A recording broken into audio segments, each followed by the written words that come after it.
Listo. Entonces, muy buenas noches para todos los aprendices que se encuentran conectados en esta sesión del día de hoy. Estamos con la ficha 318-5869, la ficha de contabilización de operaciones comerciales y financieras. Y el día de hoy vamos a trabajar un tema relacionado con derechos fundamentales en el trabajo, que es la competencia que está relacionada a las 4 evidencias que tenemos para esta segunda parte de la actividad de aprendizaje. Recordemos que estamos en la actividad de proyecto número 3. Para el día de hoy tenemos un invitado especial.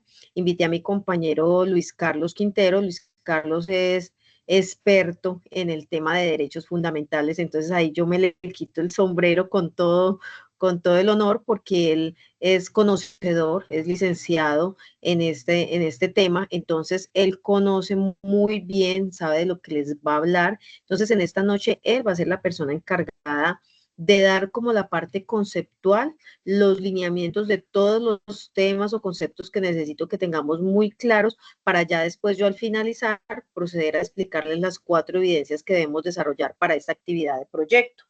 Entonces les presento al instructor Luis Carlos. Luis Carlos, la pantalla es toda suya. Bueno, Marisela, muchas gracias. Muchas gracias, compañerita, por darnos la oportunidad y poder, digamos, generar como cierta influencia sobre este tema que digamos que tiene mucha receptividad en una entidad como es el SENA, que forma para el trabajo y hace que ustedes, por ejemplo, como aprendices que van a ser futuros trabajadores, pues tengan, digamos, cierto conocimiento de un mundo tan dinámico y a la vez tan complejo, porque digamos que cada día el trabajo va generando más formas complejas en medida en que la tecnología, el nuevo siglo va generando nuevos procedimientos. ¿Listo? Entonces yo creo que vamos a estar alrededor de 45 minutos y la idea es generarles unos conceptos que no sean académicos, porque digamos que la idea no es que sean conceptos académicos, sino que logren llegar a ustedes bajo un razonamiento de que a ustedes les sirva, digamos, para su vida laboral. Muchos de ustedes inclusive ya son trabajadores, algunos apenas irán a comenzar su misión trabajadora, pero digamos que se hace necesario. ¿Listo? Entonces, denme un segundito, yo genero el compartir la presentación que acá tenemos. Vamos a hacer, digamos, como el relato de la historia basado en los temas que ustedes tienen allí dentro del programa. Y la idea es que si ustedes en algún momento en que estamos generando la socialización, ustedes puedan preguntar, lo hacen. Listo, no hay ningún problema, paramos un ratico y preguntamos y vamos avanzando, ¿sí? Porque la idea es que ustedes tengan, digamos, el entendimiento. Eso es, digamos, más que importante sobre otras cosas, ¿ok? Bueno, listo, entonces vamos a generar compartir y por favor me dicen si allá les sale la presentación, ¿ok?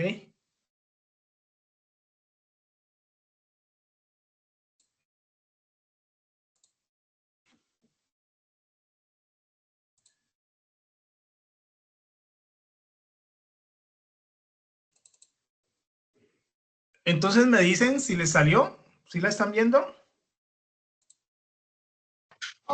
Buenas noches, sí, sí. Listo, es que digamos que esta interfaz no tiene como el reflejo de la primera pantalla donde están ustedes, sino que simplemente me da la presentación. Entonces a eso es creo que me da la sensación de que no la están viendo. Listo, pero entonces, si ya la están viendo, así quedamos, ¿ok? Bueno, entonces, básicamente lo que vamos a hacer... Cualquier cosa yo le estaría avisando. ¿Listo, Luis? Pero sí se ve Listo, Mari, muy perfectamente. bien. Bueno, Ok. gracias. Bueno, básicamente queremos enfatizar que este es un programa que el Servicio Nacional de Aprendizaje tiene desde el año 2017.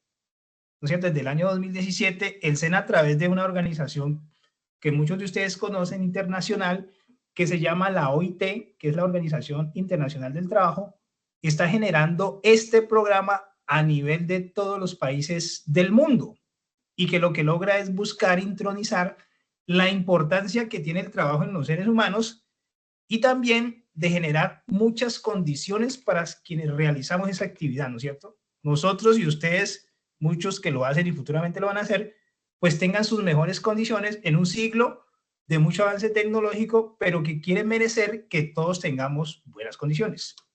Listo, entonces vamos aquí. Bueno, básicamente el tema que les trae allí dentro de su programa habla sobre las dimensiones del trabajo. Y esas dimensiones del trabajo, digamos que están designadas en lo antropológico, lo sociológico, lo económico y lo jurídico. Vamos a desmenuzar un poquitico para que esto, digamos, no termine siendo palabras desconocidas. Antropológico tiene que ver, digamos, con la realidad de los seres humanos y su construcción a través del tiempo, ¿no es cierto? De antropos, que es hombre, y lógica, estudio, ¿no es cierto? Y esta sí es muy fácil, que es la sociológica, que tiene que ver con todos los fenómenos que ocurren en las sociedades, ¿no es cierto? Y el trabajo es una parte de esos fenómenos y ahora lo vamos a ver. Y una parte muy importante que es la económica y ya se mete, digamos, en el campo productivo. Miren lo que tenemos ahora. ¿Sí se han dado cuenta cómo ha ido cambiando el mundo del trabajo a través de los avances tecnológicos? Hoy, por ejemplo, ya se habla mucho, se dice mucho con eso que nosotros estamos escuchando y que se llama la IA, que es la inteligencia artificial, ¿no es cierto? Eso está revaluando todos los campos del trabajo y que también trae ciertas preocupaciones para muchos países como los nuestros, ¿no es cierto? Porque nosotros decimos, bueno, nosotros, ¿cómo vamos a funcionar en el planeta con eso que llama inteligencia artificial en el mundo del trabajo? ¿No es cierto? Se habla de muchas cosas que ya cuando lleguemos al final, pues vamos a tocar un poquitico. Y la parte jurídica, que esa también nosotros la conocemos, que tiene que ver con toda la parte legal establecida, ¿no es cierto? Nosotros los ciudadanos en las sociedades estamos destinados a cumplir lo que la ley propone, ¿no es cierto? Y hace parte del orden de las sociedades.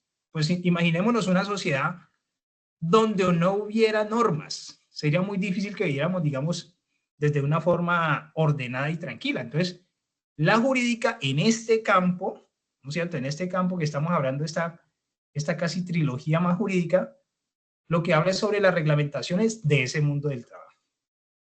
Listo.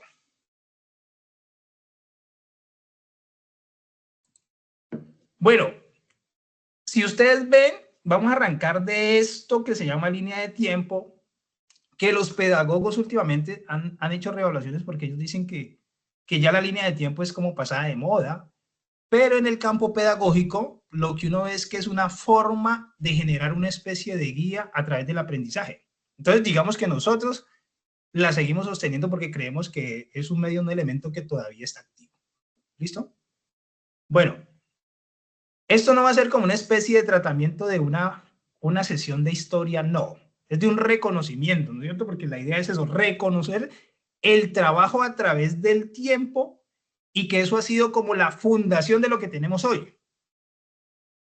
No nos vamos a quedar, digamos, en formas específicas, como ver datos, porque básicamente sería como mucha historia. La importancia es la del relato, el relato que lo vamos a decir aquí, cómo ese relato termina apegado a algo que queremos conocer y que esté relacionado con el trabajo.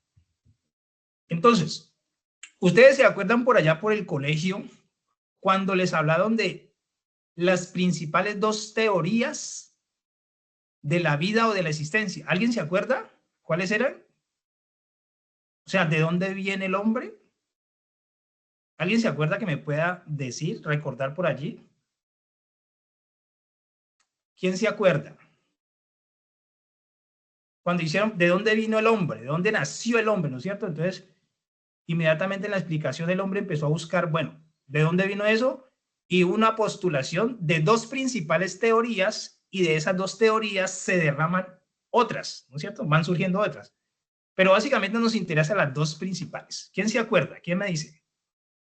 Que inclusive hoy se reevalúa mucho porque todavía el hombre a través del tiempo todavía no tiene una determinación cuál es nuestra existencia.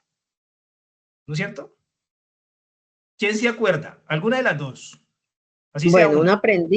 un aprendiz, Diana Carolina, está escribiendo en el chat y yo sé que usted no lo puede ver, entonces ella dice que Sí. viene de los simios, que el hombre viene de los simios.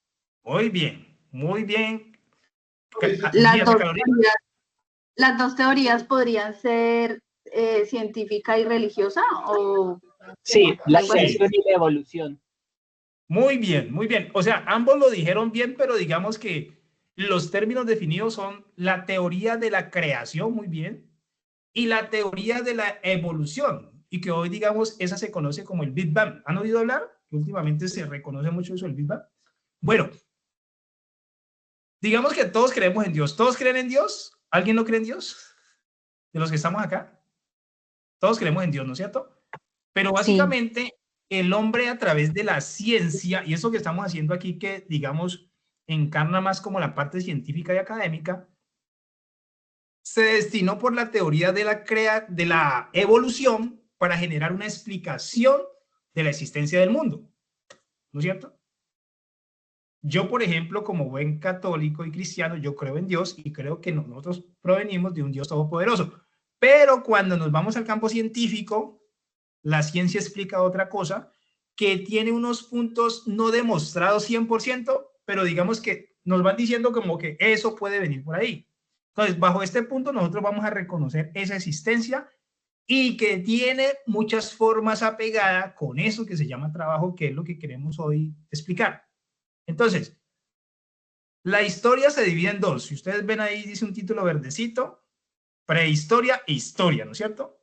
Acuérdense que pre es un prefijo, quiere decir antes de la historia, es decir, fue un periodo antes de las primeras civilizaciones que ustedes ven ahí. Si ven las 1, 2, 3, 4 periodos de la historia, y antes de ese periodo de la historia hay un periodo muy antiguo, si ustedes ven las fechas, ahí habla de 4 millones de años, ¿no es cierto? Hace mucho, pero mucho tiempo.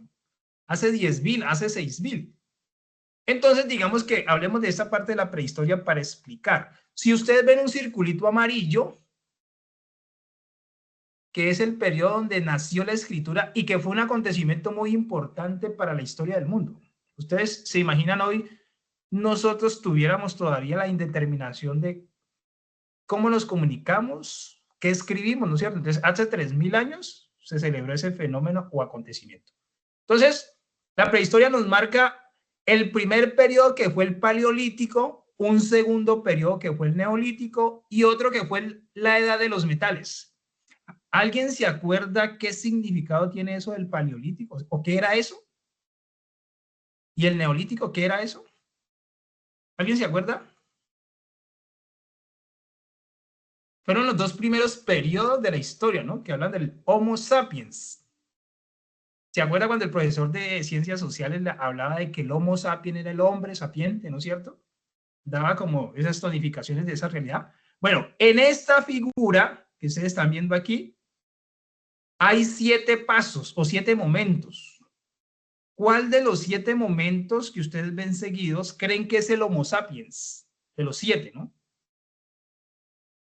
Empezamos, estamos de frente a la pantalla, empezamos por la izquierda y vemos la forma El- simiesca, ¿no es cierto? Y después, en la última parte, vemos un hombre sentado en el computador. ¿Cuál de esos creen ustedes que es el paso del Homo sapiens? Si estoy en lo correcto, el segundo. El segundo, ¿cómo te llamas? Es que acá no te alcanzar el nombre, entonces por eso te voy a preguntar el Alexander. nombre para que... Listo, Alexander. ¿Por qué crees que es el segundo? Porque, si bien recuerdo, después de el Homo sapiens sigue el Homo erectus. Y después del Homo erectus, no, yo creo que me estoy saltando algunos, pero la verdad en este momento no estoy recordando muy bien. Qué pena. Bueno, no se los puse como para no enredarlos, ¿no? Porque esos pasos o esos procesos que ustedes ven de cada uno tienen un nombre muy parecido a lo que tú decías. Entonces no los puse primero porque son muy enredados y la idea no es como que aquí enredemos eso, sino que generemos la comprensión. ¿Listo? Claro. Bueno, ¿quién más? Muy bien, Alexander. ¿Quién No, más? una pregunta, instructor. Después sigue el Homo Sí, habilis. Sí, estoy en lo correcto. sí, claro. Ah, listo. Sí. Ajá. ¿Quién nos dice? El segundo nos dijo Alexander. Vamos a ver otra opción. ¿Cuál sería? Me parece que es el que está en el computador. El que está en el computador, ¿cómo te llamas? Vanessa. Vanessa. Es el Homo. Listo. Entonces, miren que ahí es desde una realidad de conocer el razonamiento. Resulta que desde la izquierda, que ustedes ven la figura simiesca y casi animal, es la primera fase, ¿no es cierto? y sin necesidad de ir a un conocimiento, un razonamiento, ¿no es cierto? Que uno se mete a ver, digamos, los nombres todos raros que existen. Hay una definición de que el Homo sapiens es la última etapa de este proceso. Y digamos que en la definición dice hombre sapiente, ¿no es cierto? Entonces, en esa definición es el que nos acaba de decir nuestra última aprendiz, que sería el que está sentado en el computador. ¿Listo? Es como el desarrollo que se logra ahí. Si ustedes ven, cada momento, cada etapa tiene un avance. Acuérdense que evolución significa avanzar, ascender, transformar, ¿no es cierto? Cuando se habla de evolución. Ok, muy bien. Bueno, no sé si ustedes en algún momento en el bachillerato, en esta parte que pasamos, leyeron este librito. Bueno, en mi época, nosotros ya somos ya de hace ratico, se sacaban los libritos. Hoy en día, pues el mundo digital lo que hace es que están los PDFs. Entonces, hay un señor que se llama Federico Engels. ¿Alguien reconoce ese nombre? ¿Lo oyó por ahí alguna vez? ¿Quién era? ¿Lo llegaron a escuchar allá en el colegio cuando les hablaron de esto? Federico Engels era un hombre estudioso evolucionista. Entonces, este señor alguna vez estaba escribiendo un ensayo. Bueno, el ensayo tiene la particularidad de que es un escrito sobre un tema corto. Entonces, cuando ustedes, por ejemplo, lo busquen en internet, van a encontrar que este tiene 42 páginas. El señor hizo ese ensayo relatando y escribiendo sobre el proceso evolutivo. Pero en esos escritos, que le pasó a muchos escritores de esas épocas, terminaron descubriendo estos temas. Entonces, este señor termina descubriendo en ese proceso que el avance evolutivo de la figura física, intelectual y material del hombre en este proceso se lo dio al trabajo. ¿Por qué creen que este señor terminó como diciendo, venga, aquí hay algo importante que descubrir?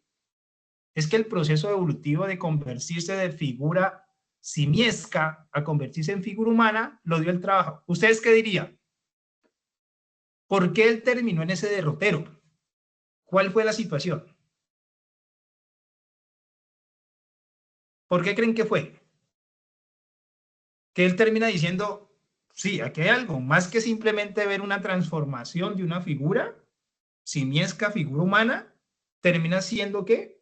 Un proceso donde intermedió algo que llamamos hoy trabajo. ¿Por qué creen?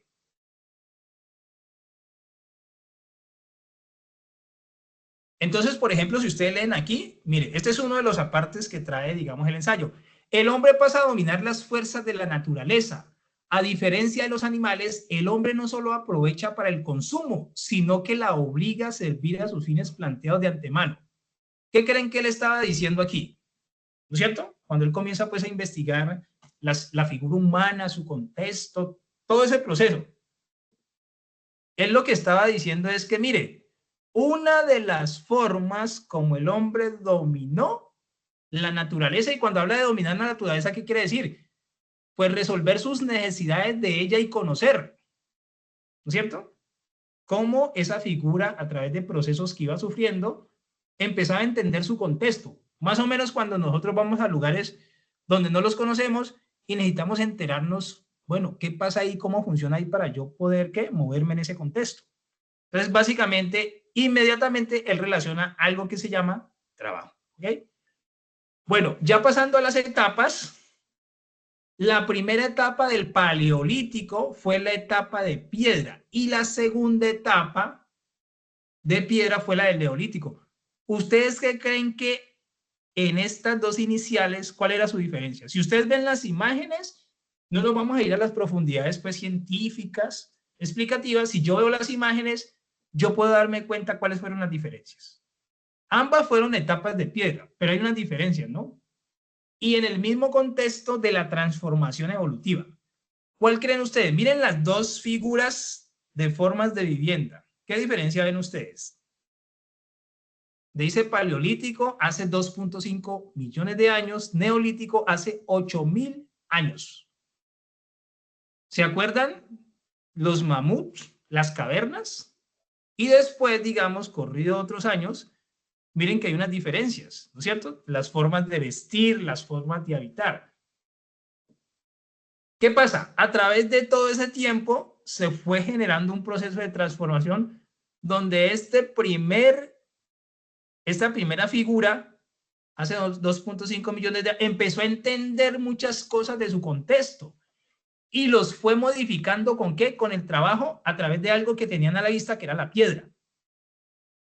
Entonces, por ejemplo, si ustedes ven en el Paleolítico, ellos picaban las cavernas, ¿para qué?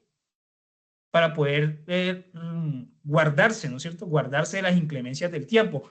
Y en esta, ustedes ven otro tipo de materiales, ¿ya? Si ustedes ven la vestimenta, si ustedes ven el contexto, ya no está rodeado de piedra, ¿no es cierto? Hay otro ambiente. Y después, en esa forma de transformación, avance, ustedes ven esta tercera parte, que son los metales, ¿sí ven? Y básicamente, esa figura descubre que existe el cobre, el bronce y el oro. Y si ustedes ven, es una etapa supremamente mucho más adelantada para sus condiciones de vida. ¿Qué logró eso? Que era lo que decíamos, era la propuesta del señor Federico Engels. Pues básicamente él dijo, es que todos esos procesos de transformación, ¿no es cierto?, partieron de algo muy importante, sus necesidades, ¿no es cierto? Digamos que ellos no eran conscientes de que existía algo que ellos hacían y mejoraba sus condiciones, que era trabajo en la época. Pero fue el elemento principal, ¿no es cierto? ¿Y cómo lo podemos ver hoy? Pleno siglo XXI ya, con todo lo que tenemos en tecnología. Y es que gran parte de eso que se hizo hace mucho tiempo, pues es la progresividad y la capacidad del trabajo que esta gente tuvo para transformar. Básicamente ya estamos hablando, digamos, de la parte sociológica, antropológica y el reconocimiento, todo eso que hoy llamamos trabajo. ¿Muy bien? Si alguien tiene una preguntita, la resolvemos aquí, listo, para que ustedes vayan ibanando y cuando vayan a hacer sus respectivas entregas de trabajo, pues digamos que la tenga más clarificada. Bueno, miren esto, miren las herramientas del Paleolítico, ese primer periodo. Si ustedes ven todas estas herramientas, en pleno siglo XXI le darían una razón. Imaginemos, por ejemplo, esta parte del Paleolítico medio donde se hablaba de un cuchillo. Miren la figura de este cuchillo. ¿Ustedes creen que esto sea una figura de un cuchillo? Pero digamos que para ellos, en el momento fue un cuchillo y le generaban cierta utilidad. Hoy, lógicamente, pues, digamos que tenemos unos avances muy grandes y hoy los cuchillos, pues, tienen una infinidad de utilidades, diferentes formas, para diferentes materiales, para diferentes aplicaciones, ¿no es cierto? Hay toda una cantidad de utilidad. Pero básicamente este fue el inicio. Y así como hablamos en esta parte ejemplar de este cuchillo, pues ustedes van viendo abajo, por ejemplo, acá en la parte izquierda de frente a sus pantallas está un arpón.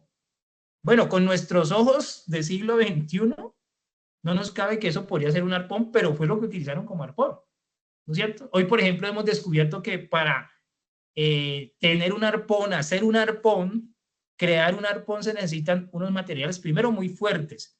Segundo, que tienen que ser metal.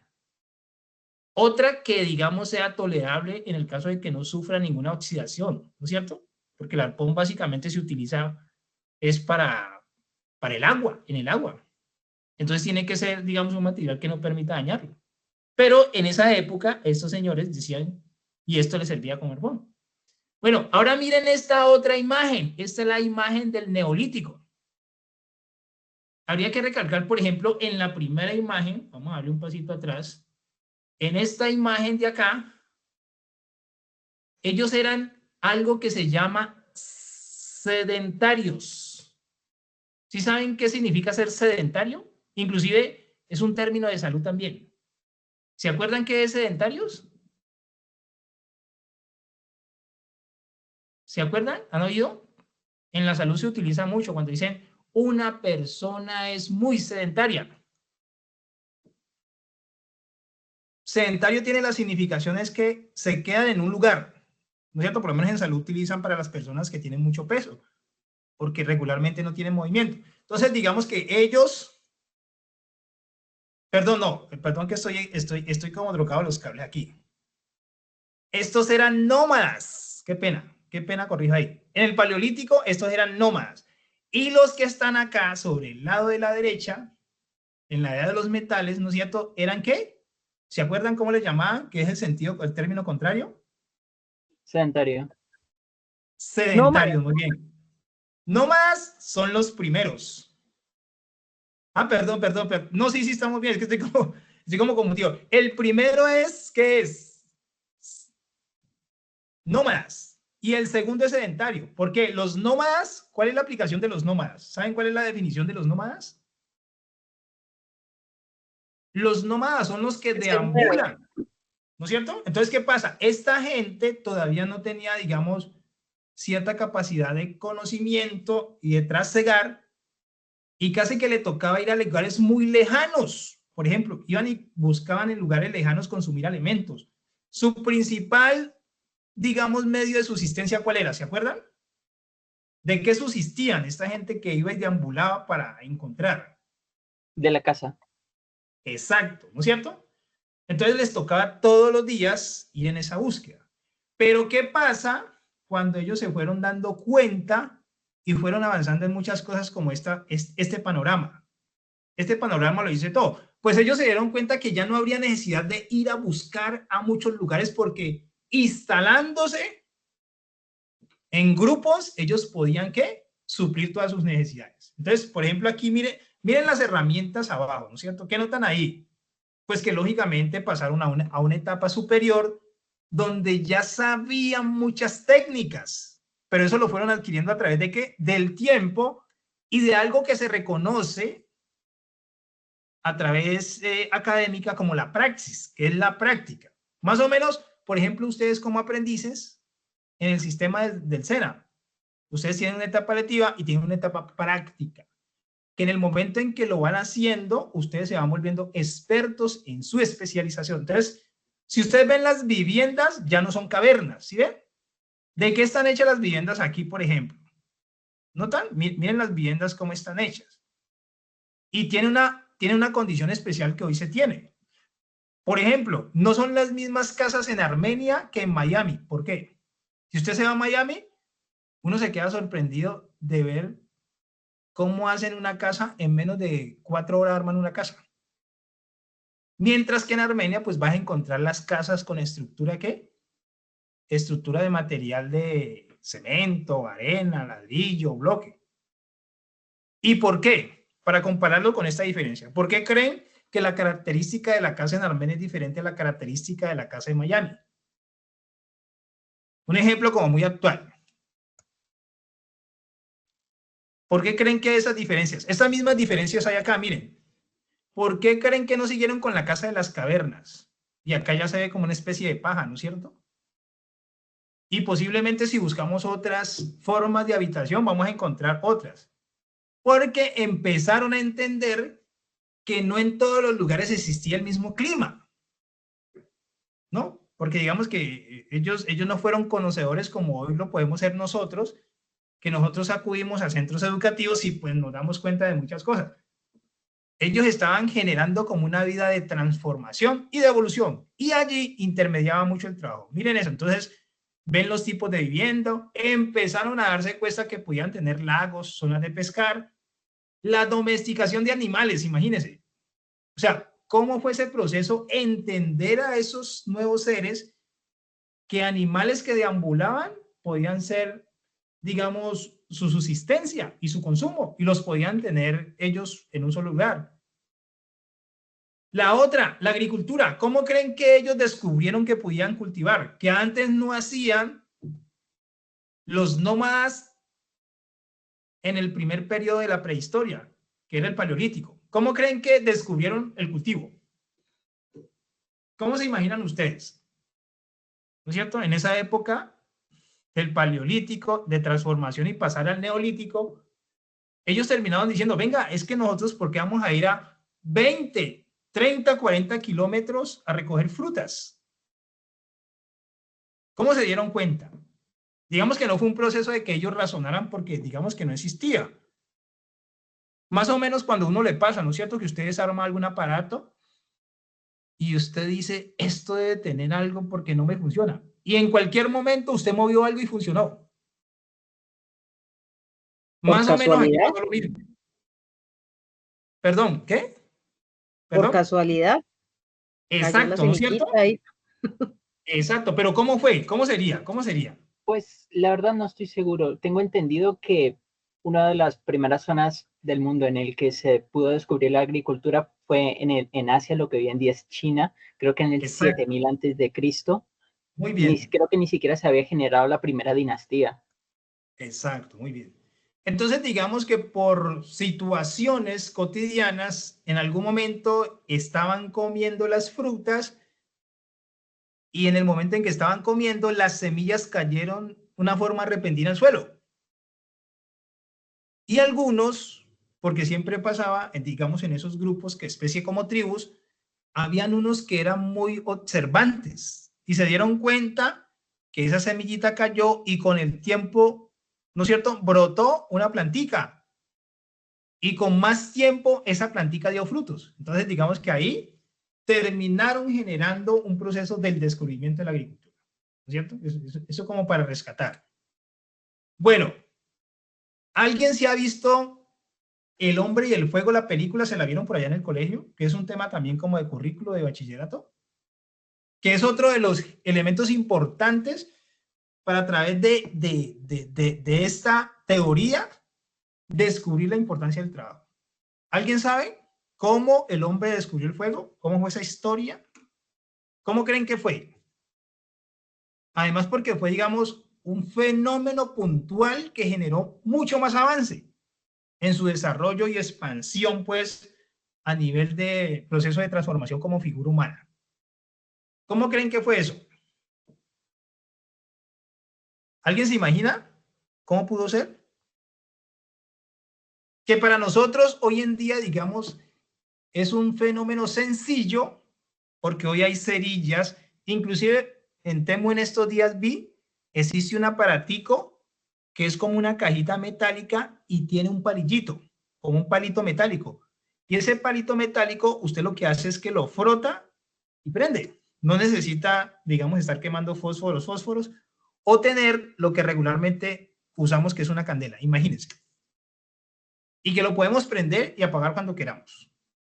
¿Cómo creen que aquí, primero ellos darse cuenta que eso que habían descubierto era el fuego y después cómo utilizarlo? Como que, venga, esto es el fuego, pero ¿para qué lo utilizamos? Y después vinieron con otro problema que fue mucho más complejo. ¿Saben cuál fue el problema más complejo? Prenderlo y apagarlo, crearlo, ¿no es cierto? Y apagarlo. Fue supremamente complejo. Pero entonces les invito a ver este pequeño, es un corto como de 3 minuticos y nos va a generar eso que fue el hombre del fuego, que fue un avance muy importante en el mundo del trabajo.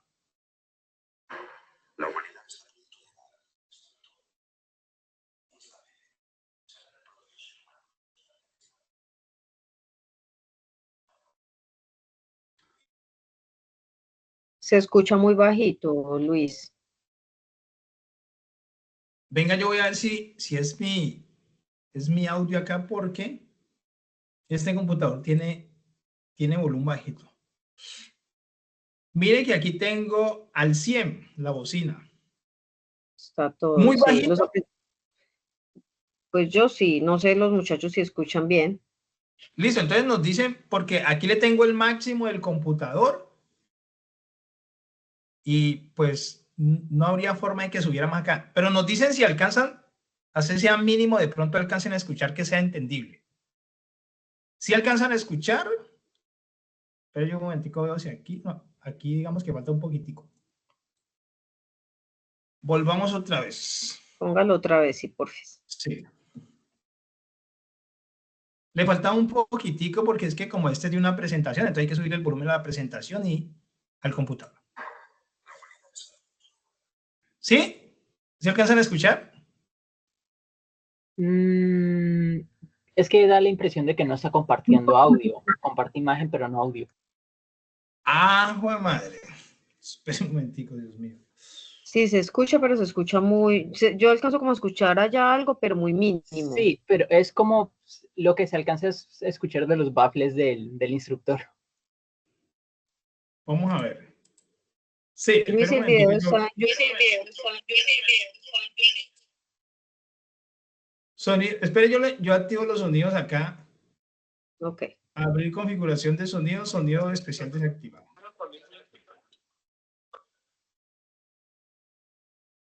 Pronto con este, me toca ensayar con varias opciones que hay acá. Vamos a ver. Qué pena, hombre.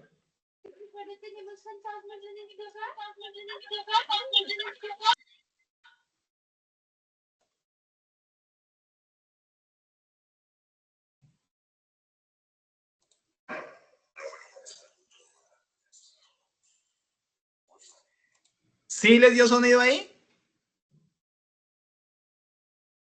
Hola. No, No. Ay, yo lo escucho Muy por nada. instructor. pero la vez pasada, ¿no es cierto que se alcanzó? Ah, bueno, no sé si se alcanzaba a escuchar la vez pasada.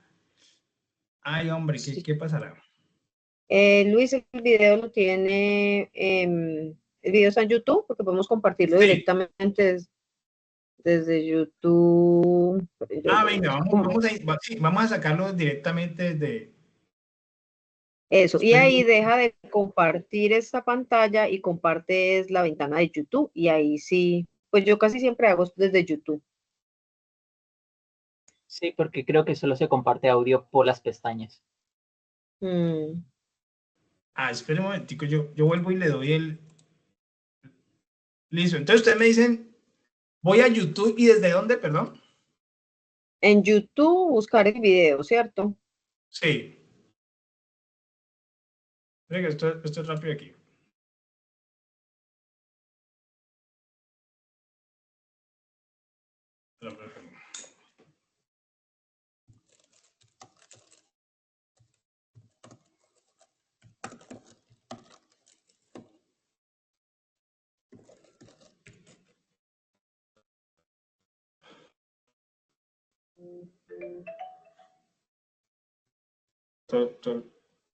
Listo, ya tengo aquí el video en YouTube. Ese sí. Ustedes lo están viendo allá y me dicen si se escucha el sonido. ¿Sí? ¿Sí lo están escuchando? Se ve, pero Otro. no se escucha. Ay, qué madre. Déjelo sonar otro poquitico, a ver si es que no.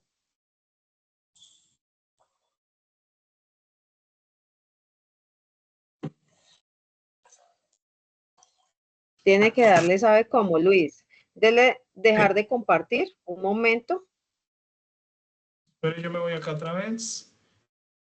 Váyase a Listo, la pantalla. listo, ya le di dejar de compartir. Eso. Y vuelve y le da en compartir, Sí, compartir. pantalla, ventana, pero le da en Tengo, donde dice tengo ventana. seleccionar ventana o pantalla y me sale pantalla completa y me sale, dice derechos fundamentales, ficha Mozilla. Me salen esas dos opciones. Le debe aparecer la opción de compartir el de YouTube, pero yo miro acá. Ay. En compartir y le da compartir pantalla o ventana. Y en donde dice pestaña de Chrome le debe aparecer el video. Pestaña de Chrome. Antes de Le doy ventana en toda enter, la pantalla. porque me salen dos opciones, derechos fundamentales en el trabajo, ficha tal, y me sale otra que dice pantalla completa. ¿No le sale el video? No, ahí no me sale. Permitir Microsoft. ¿Y Espérame, yo lo cuál? busco entonces acá en el mío y lo comparto yo. ¿Cómo es que se llama? El hombre del fuego. El hombre del fuego, sí. Sí, porque me sale César. Me sale es compartir pantalla. No me da la otra opción. Creo que es Y ahí ese. tengo listo. Entonces, vengan, le hago yo acá. Espérame a ver si a mí me sale aquí. A mí sí me salió.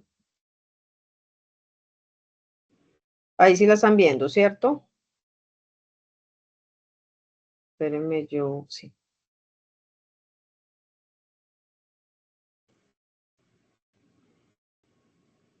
Fuego fue uno de los hitos más importantes en la historia de la humanidad. Gracias a este elemento. ¿Ese es cierto, Luis? No, hay uno que aparece como descubrimiento del fuego. Él dice, el descubrimiento del fuego dura hasta 5 minutos. Este segundo. Dice descubrimiento del fuego, empieza con un árbol que está incendiado. Este. ¿Sí lo están viendo? No, yo no lo veo. No, no se La ve humanidad nada. está. Sí, no escuché. ¿Sí lo están viendo? No, No, Ve, está re pero ¿por qué lejos. no nos dejará compartir? Es que no entendí ahí. Dejar de compartir, ve si está resabiado hoy, porque yo siempre los he compartido. Venga a ver, activo la Sí, cámara. y sí, yo he la visto, cámara. yo he dado videos y han compartido. Ya han salido pues los videos directamente. Acá Pero lo bueno, hagamos tengo. una cosa. Hagamos una cosa pues como para no terminar que se nos vaya mucho tiempo. Damos el contexto del video, yo se lo recomiendo y les puedo enviar el link para que lo vean. ¿Listo? Para que... Compartámosles el link aquí en ese chat si quiere. Ahí lo compartimos. Listo. Yo se los voy a compartir. Listo, muy bien. Ok, sí, para que, digamos, no nos vamos a pegar en ese. Pero volvemos otra vez a la pantalla completa. Entonces ustedes me dicen si ya la pantalla completa volvió otra vez allí, ¿sí? Sí, señor. Bueno, entonces, seguimos. Entonces, básicamente lo del hombre y el fuego, ¿qué es? Que se llegó un momento de que descubrieron ese fenómeno, ¿no es cierto? Entonces, ¿cómo se inicia el fenómeno? Que ustedes lo van a ver cuando lo vean allí en el video, que dura 5 minuticos, es cortico. Y es que un rayo cae. Al caer el rayo incendia un árbol. Y básicamente ellos, ante algo desconocido, lo que hacen es como la impresión y empiezan a ver qué es y para qué sirve. Como era fuego, ellos creían que era un animal o algo que les permitía que les hiciera daño. Y básicamente, en formas de acercamiento, se fueron dando cuenta que eso no era un animal ni hacía daño. Y después, digamos, teniéndolo en su permanencia, empezaron a tener más conocimiento sobre el fuego y descubrieron que el fuego lo podían utilizar a su favor.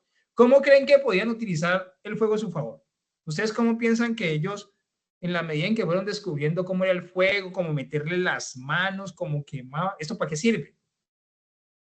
Calentarse, cocinar. Exacto, ¿no es cierto? Entonces, cuando ustedes vean el video, en eso que tú nos dices ahora, dicen que empezaron a darse cuenta que si cocían los alimentos como la carne, lo que ellos cazaban, el estómago hacía mayor digestión, ¿no es cierto?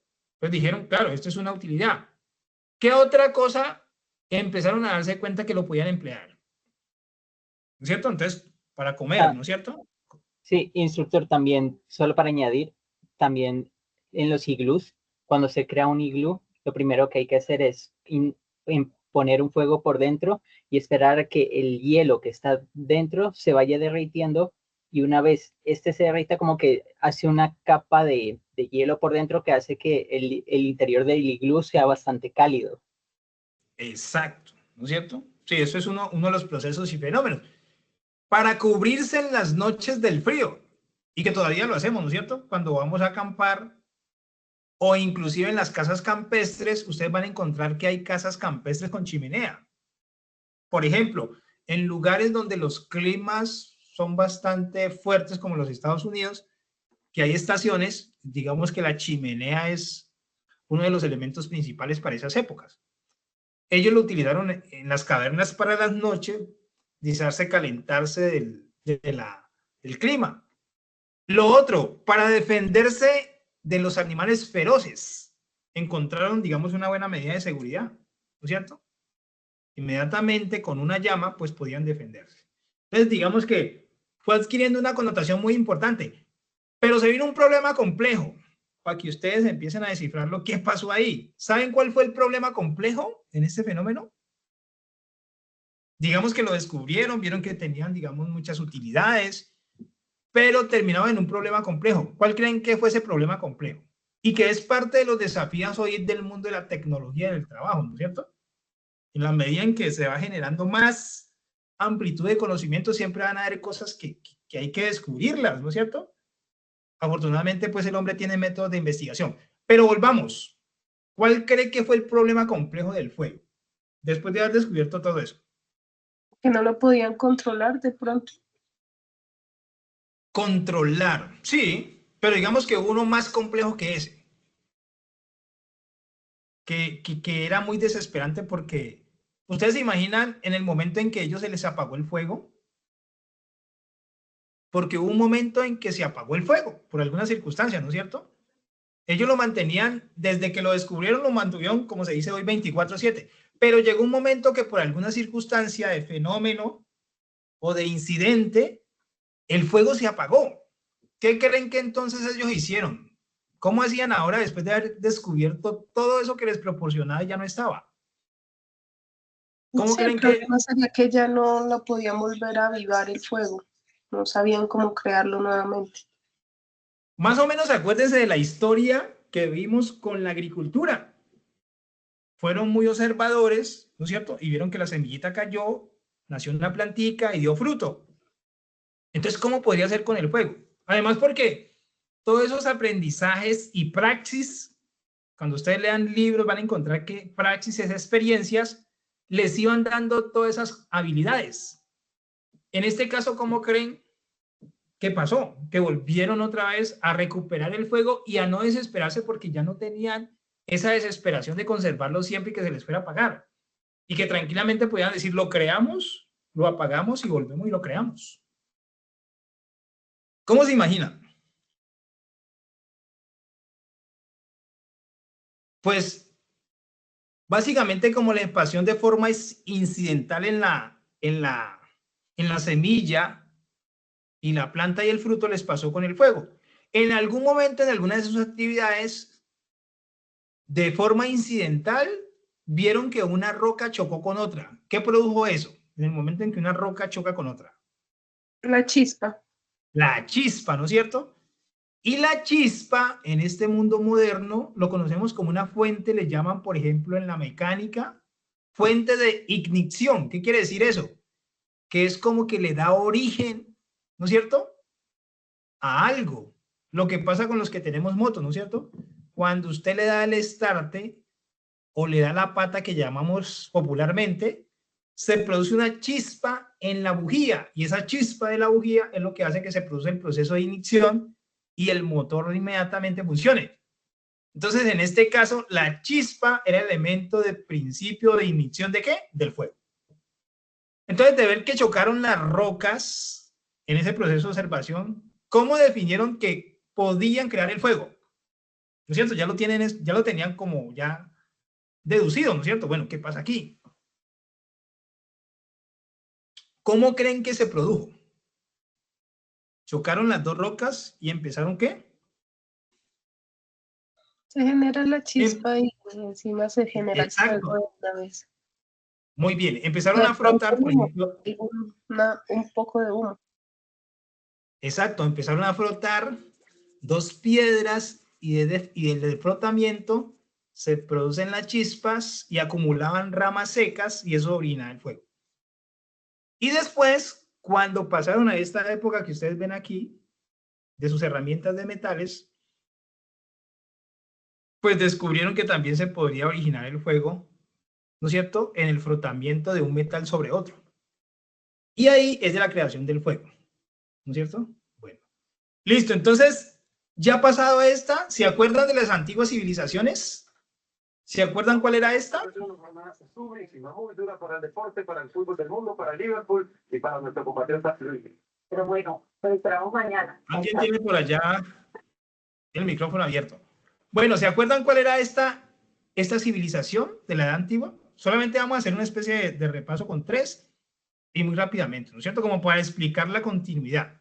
Entonces, digamos, después de ese proceso prehistórico, vienen las grandes civilizaciones. ¿Se acuerdan esta? ¿Sí ven los vestuarios, el carruaje, las armas? ¿Se acuerdan cómo se llamaba? La República Romana. Exacto, el Imperio Romano, ¿se acuerdan? El que decía que era imbatible, el Imperio Romano. ¿Saben cómo era el sistema productivo en la Edad Antigua? ¿A quiénes utilizaban? ¿Esclavos? ¿Los romanos? esclavos, ¿no es cierto? Que eran los que hacían todos los labores. Y cada civilización tenía una característica. Por ejemplo, esta anterior era una civilización guerrerista. Y básicamente su medio utilizado para productividad eran los esclavos, ¿no es cierto? Era bien complicado. Ahora pasamos a esta. ¿Se acuerdan esta? Es una de las grandes civilizaciones. Aún más antigua. ¿Cuál era? ¿Cómo se llama? Sí, básicamente la civilización egipcia. Los egipcios, ¿no es cierto? ¿Saben cuál era su especialidad? Porque todas tenían unas especialidades. A ver, tengo entendido que lo que pasa es que el río Nilo tenía una especie de lima, dejaba una especie de lima que eso era muy fértil y eso ayudaba mucho a las cosechas. Exacto, muy bien. Y además, una de las consistencias características es que ellos estaban en un terreno que era un terreno muy árido, ¿no es cierto? Un desértico. Si ustedes ven, por ejemplo, la foto, se van a dar cuenta que son áreas desérticas. Y su especialidad era la arquitectura. Si ustedes ven la del fondo, es una pirámide que tiene miles y miles de años. Esta foto, digamos, es del año como 2012. Quiere decir que no es pues como tan vieja. Y si ustedes ven una pirámide a través del tiempo que ha pasado, porque han sido muchos años, demasiados años, se nota que todavía que se conserva, ¿no es cierto? Que uno diría, ¿cuáles fueron las calidades de los materiales? Si ustedes ven y ven las figuras humanas, que se ven muy pequeñitas, quiere decir que eso era muy alto. La pregunta es, ¿cómo hicieron para construir esa pirámide tan inmensa y tan milimétricamente dada en medidas? Si ustedes ven, no se ve nada torcido, ¿no es cierto? Todo está milimétricamente, ¿qué? Diseñado. Y en ese tiempo no tenían. ¿Cómo hicieron? Porque ellos no tenían los elementos que hoy tenemos para hacer grandes edificios, grandes torres, ¿no es cierto? Hoy existe todo un aparataje, pues, para hacer esas edificaciones. ¿Cómo creen que hicieron? Hay varias, digamos, teorías, ¿no es cierto? Que se habla cómo hicieron, cómo emplearon, pues, para hacer una pirámide. Y hasta ahora no hay nada demostrado. ¿Cuál creen ustedes? Tantas, ¿no? Lo que más se suele creer es que habían dos especies de escaleras, por llamarlo de alguna manera. Una por el interior Sí. y la otra por el exterior, porque de todas maneras dentro de esas pirámides todavía tenían que tener la tumba del faraón. Exacto. Muy bien. Sí. Y si nos ponemos a auscultar, vamos a encontrar que existen muchas hipótesis. Acuérdense que hipótesis es una posible, ¿no es cierto? Una posible teoría acerca de lo que se pudo hacer. Que últimamente es difícil comprobar. ¿Por qué? Porque es que son muchos años de distancia y las evidencias, pues, encontrarlas no es tan fácil. Pero básicamente están allí. ¿Qué demuestra eso? Que esta civilización era muy hábil en materia de hacer cosas y de construir, ¿no es cierto? Lo que usted, por ejemplo, decía, Alexander, si no estoy mal que me habló ahí, hablaba del río Nilo. Había algo que ellos tenían que se llamaban las sociedades hidráulicas. Es un pasaje, ¿no es cierto?, que era como una especie de gente especializada en diseñar canales, en diseñar, digamos, desagües, y que tuvieran agua permanentemente en el desierto, ¿no es cierto? Hoy, por ejemplo, nosotros estamos en el trópico y hay ciudades y lugares que tienen problemas de agua estando en el trópico. Y esta gente podía vivir hace miles de años sin grandes, digamos, diseños arquitectónicos y de construcción, tenían agua en permanente 24 horas. Entonces, digamos que eso da una idea de la gran capacidad que se fue alimentando desde esas épocas. Bueno, miren esta otra imagen. Si ustedes ven, la pirámide no solamente era como una forma construida, al interior había muchas cosas que eran de su servicio. Por ejemplo, lo que popularmente conocemos y se distribuye mucho era que eran lugares para enterrar a los faraones, ¿no es cierto? Eran como una especie de sepulturas. Pero si nos vamos a ver la realidad, habían otras utilidades. Habían, digamos, especie de galerías. Miren en la parte izquierda de abajo, una especie como de cuadro representativo. Si nos vamos a la parte derecha de abajo, ustedes ven que aquí están conduciendo alimentos para almacenarlos en momentos que los necesitara, ¿no? Cosa que es muy complicado hoy en día, digamos, que exista en nuestras sociedades contemporáneas de pleno siglo XXI, lugares donde nosotros podamos almacenar alimentación en caso de un acontecimiento complicado para la humanidad. Ustedes se pueden imaginar que en este momento nos falten los alimentos. ¿Cómo podríamos resolver para 8.000 millones de personas en el mundo alimentación cuando es difícil sostener reservas para un tiempo? Ellos lo tenían, mire, y hace miles de años, ¿no es cierto? ¿Cómo ellos podían hacer eso? Muy bien. Bueno, esta sociedad, los griegos, ¿ustedes saben qué hacían los griegos? ¿Qué producían los griegos? ¿Se acuerdan? Además, porque en el mundo del trabajo no todo lo que sea material es productivo. A veces tenemos una idea que lo único productivo que es lo que materialmente se hace. Pero ¿será que los griegos tenían una sociedad productora material?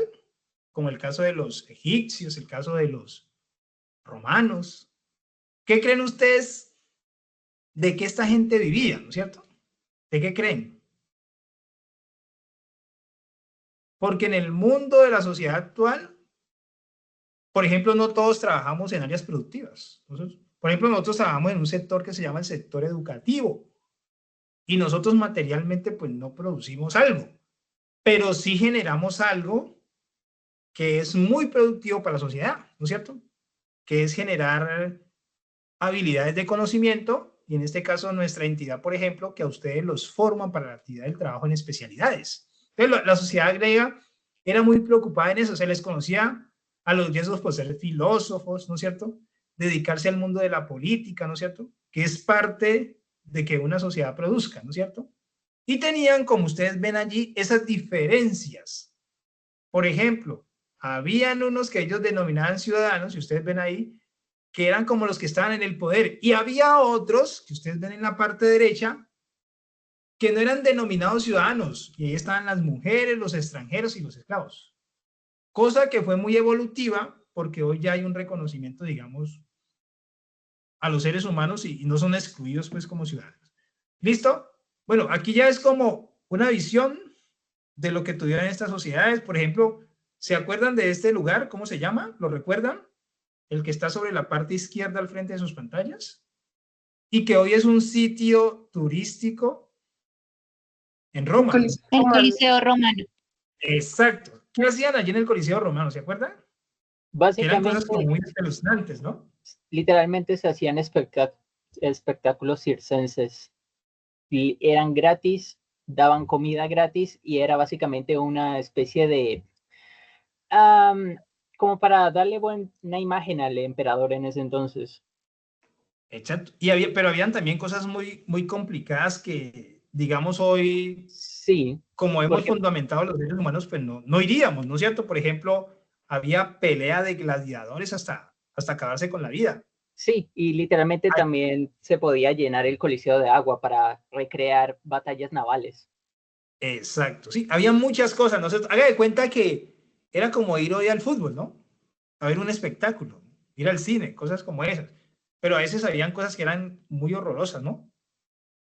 Ese, por ejemplo, Coliseo Romano fue presencia. ¿Se acuerdan de ese relato cuando los cristianos fueron tirados a los leones? Entonces, uno no se podía, pues, imaginar que ver un espectáculo de ver destrozar seres humanos a través de unos animales tan peligrosos como unos leones. Pero bueno, esa era la visión de esa época, ¿no es cierto? A nuestros tiempos, pues, nos causaría un escozor, pero digamos desde la visión de esa época, era parte de la vida de ellos. Sí, en ese entonces la violencia era más normalizada. Exacto. Bueno, miren, pasamos de la época antigua, el periodo antiguo, la Edad Media. ¿Se acuerdan de este periodo? Este periodo fue el periodo a partir del siglo IX ya, ¿no es cierto? Que se cae el Imperio Romano y se acabó el Imperio Romano. Algo en que creían que no iba a pasar, ¿no? Pero la historia de la humanidad ¿qué ha determinado? Pues que el mundo va ¿qué? En unas transformaciones y en unos adelantos. Nada permanece, ¿no es cierto? Nadie creía que la fuerza, el ímpetu del Imperio Romano iba a acabarse, y se acabó. Y vino esta época. Bueno, cuando estamos en formación presencial, esta época la retractamos. Yo creo que ustedes se han visto esa película. La película El Perfume, la clásica, ¿se acuerdan? ¿Alguien se la ha visto o se ha leído el libro? El libro, lógicamente, es más amplio. Tiene casi 600 páginas, pero es una de las buenas obras. ¿Alguien de pronto se ha visto la película El Perfume? Sí, señor. ¿Se la han visto o han oído hablar de ella? Se la recomiendo, es muy importante. Es una película que dura alrededor de 3 horas y relata la vida de este momento. ¿Cuál era la vida de este momento? Mire, entonces existía la realeza, que era el rey, el clero y el ejército cruzado. ¿Se acuerdan del ejército cruzado? ¿Alguna vez llegaron a escuchar del ejército cruzado? Y si ustedes ven en la parte de la franja verde hacia abajo, están los que eran productivos. Esta gente era productivo. Entonces estaban los artesanos, los comerciantes, los labradores, los oficios liberales, y abajo en la última escala estaban los siervos, los campesinos, ¿no es cierto? Los vasallos, ¿se acuerdan de eso? Los vasallos, que era una especie como de esclavos del Imperio Romano, pero en esta época se llamaban vasallos, eran unos esclavos.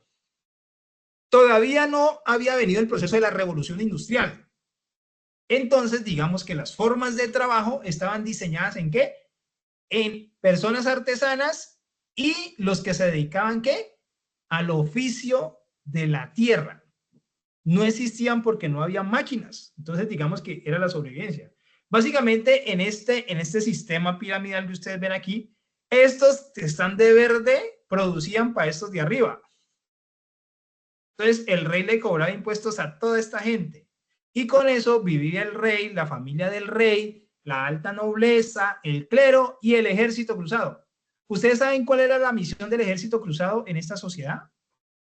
¿Se acuerdan? ¿Han oído relatos? Hay hasta películas también. Mantener y expandir las fronteras. Exacto. Y básicamente, digamos que había una férrea creencia de Dios. Quien tuviera una posición contraria, ¿qué le esperaba con el ejército cruzado? ¿Sí saben qué les pasaba? Si en La algún Santa momento Inquisición. Exacto. Por ejemplo, en esa época muchas mujeres fueron perseguidas y fueron desaparecidas. Y básicamente el ejército cruzado iba y las buscaba, las quemaba, y hay algo muy horrible, las empalaba. ¿Sí saben qué es eso? ¿Qué significación tiene eso? Empalamiento. Y que inclusive hoy en día, pleno siglo XXI, las bandas de narcotráfico, de mafia, lo practican. Se ve mucho en México, pasa mucho en México. ¿Han oído esas noticias de México donde cogen y cuelgan a la gente en los puentes? Pues bueno, aquí en Colombia han pasado cosas muy horrorosas, pero hasta ahora eso no se ha llegado a ver aquí, que amanezca a las 7 de la mañana y usted vaya en el bus y encuentre 4 personas colgadas en un puente. Entonces, esa práctica todavía la hacen. ¿Qué era el empalamiento? ¿Saben? ¿Alguien sabe qué era eso, el empalamiento? Sí, pero me da cosa explicarlo, la verdad. Sí. Bueno, entonces allí se los dejo.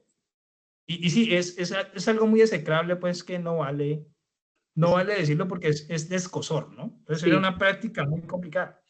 Muchas mujeres terminaban, ¿no es cierto?, siendo señaladas, pero eran mujeres científicas. Porque al rey no le convenía que hubiera gente que pensara en ciencia. Esos eran los que quemaban. Entonces decían que esos eran, ¿qué? Enviados del diablo, ¿no es cierto? Y que eran brujos. Pero cuando usted iba a ver, era gente que estaba pensando en ciencia, pero eso no le convenía a esta pirámide que estaba arriba. A él le convenía, era, digamos, toda esta gente que estaba abajo que producía para él. Digamos que esa fue la historia. ¿Cómo creen que eran las formas de trabajo aquí? ¿Cómo eran las formas de trabajo? Por ejemplo, Alexander tenía una familia, ¿no es cierto?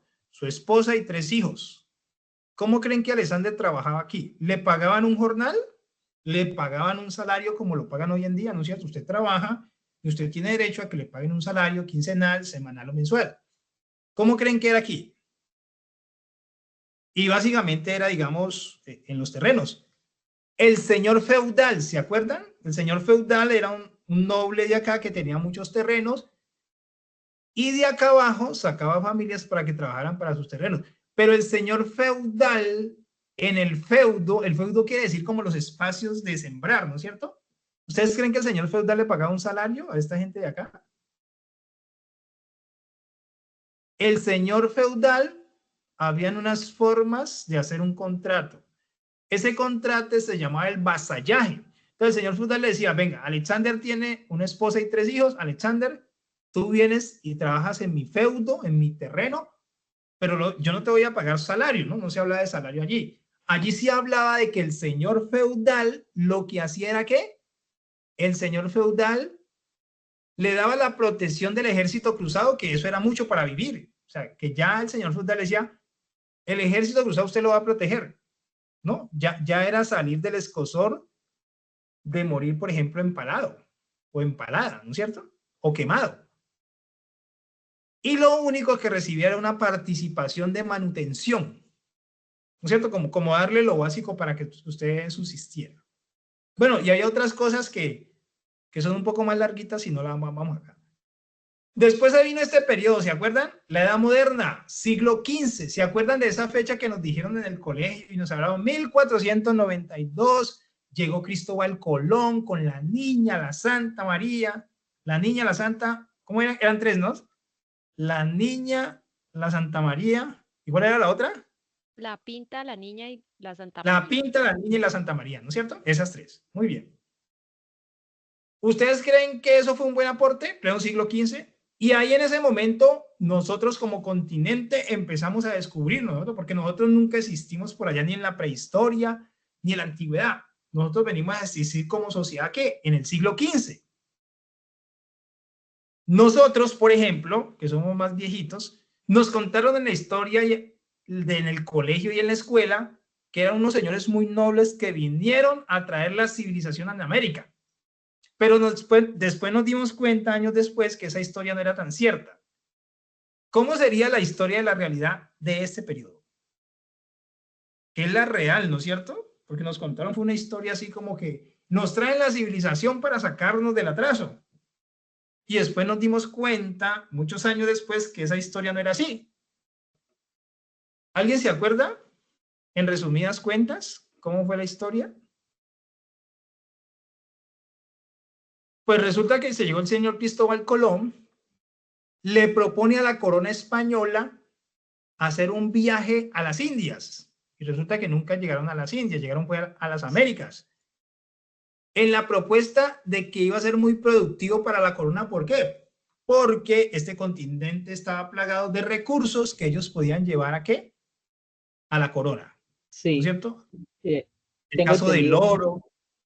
Eso, lo que pasa es que había muchos recursos en la India. En ese entonces se utilizaba la ruta de la seda, pero cuando... La ruta de la seda, muy bien. Eso, y cuando el Imperio Otomano toma una de las partes más claves de la ruta, pues digamos que aumenta mucho los impuestos para los europeos. Entonces se buscan nuevas rutas. Portugal bordea África y este Cristóbal Colón, que nació en Génova, pues fue a Portugal, propuso la propuesta de bordear el mundo, pero como ya tenían la ruta de África, pues la rechazó y fueron los reyes católicos quienes la aprobaron, pero claro, le dijeron primero hacemos la reconquista y después ahí sí aceptamos patrocinar tu idea. Muy bien, Alexander, muy bien. Bueno, como aquí les interesaba el medio productivo, trajeron mano de obra esclava. Mire, aquí por ejemplo, en esta imagen ustedes ven, los españoles empezaron a tener en América los famosos puertos negreros y que hoy tenemos historia, ¿no es cierto? Entonces Cartagena, por ejemplo, era un puerto negrero, nuestras costas. Y venían los negros de África para emplearlos en sacar materias primas que iban a ¿dónde? Hacia la corona española. Bueno, y que también lo hacían otras coronas, ¿no? Los portugueses, los holandeses. A nosotros nos tocaron los españoles. Bueno, después pasó ese momento, ¿no es cierto? Ese momento del siglo XVI y se vino el periodo moderno.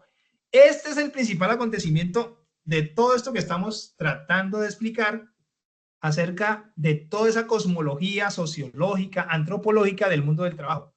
Este fue el periodo de la revolución industrial, donde nace la máquina que revolucionó todo. Bueno, más o menos pongámoslo como que haga de cuenta que hoy llegó la inteligencia artificial y lo revolucionó todo, ¿no es cierto? En esa época se pasa de lo manual y artesanal a la máquina, que genera, digamos, un gran avance en el mundo técnico y en el mundo productivo. Pero entonces, ¿cuál es la significación? Esa primera parte que ustedes tienen allí dentro de su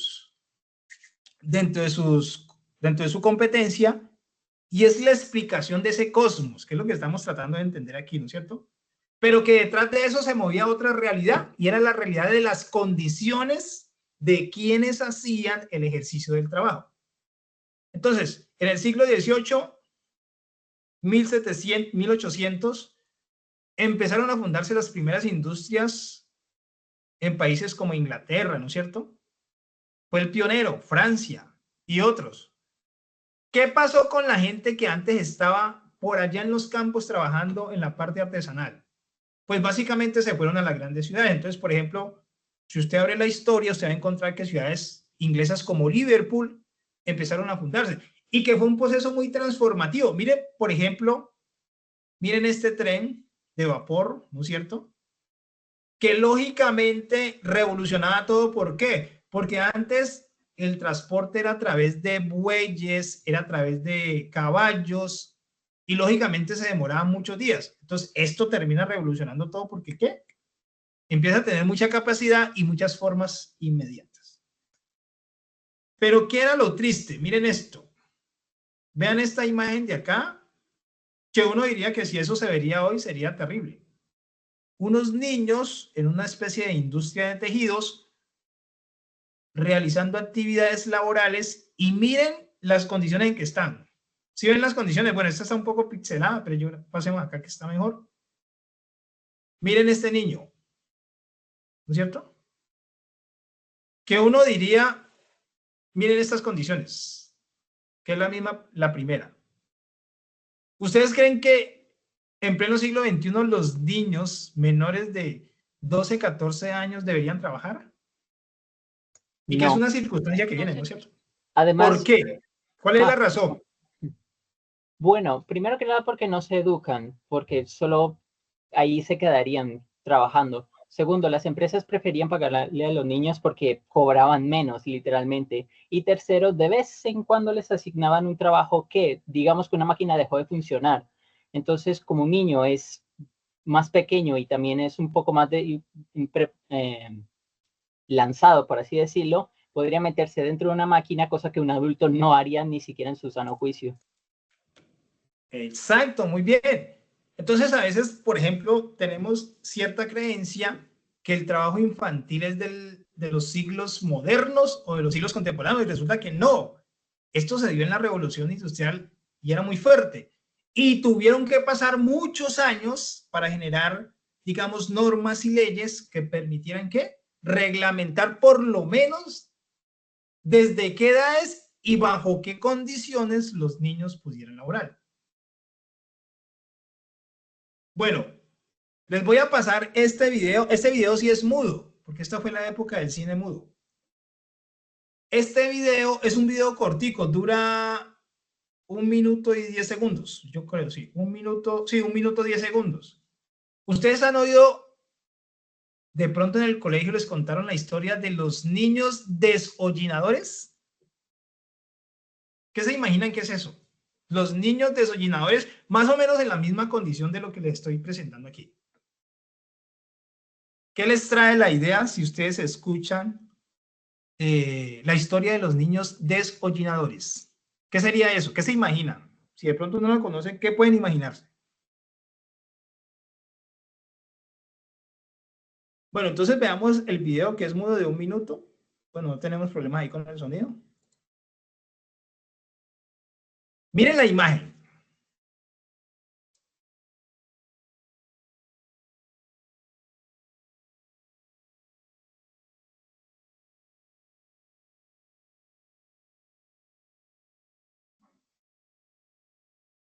Instructor, ¿lo traduzco?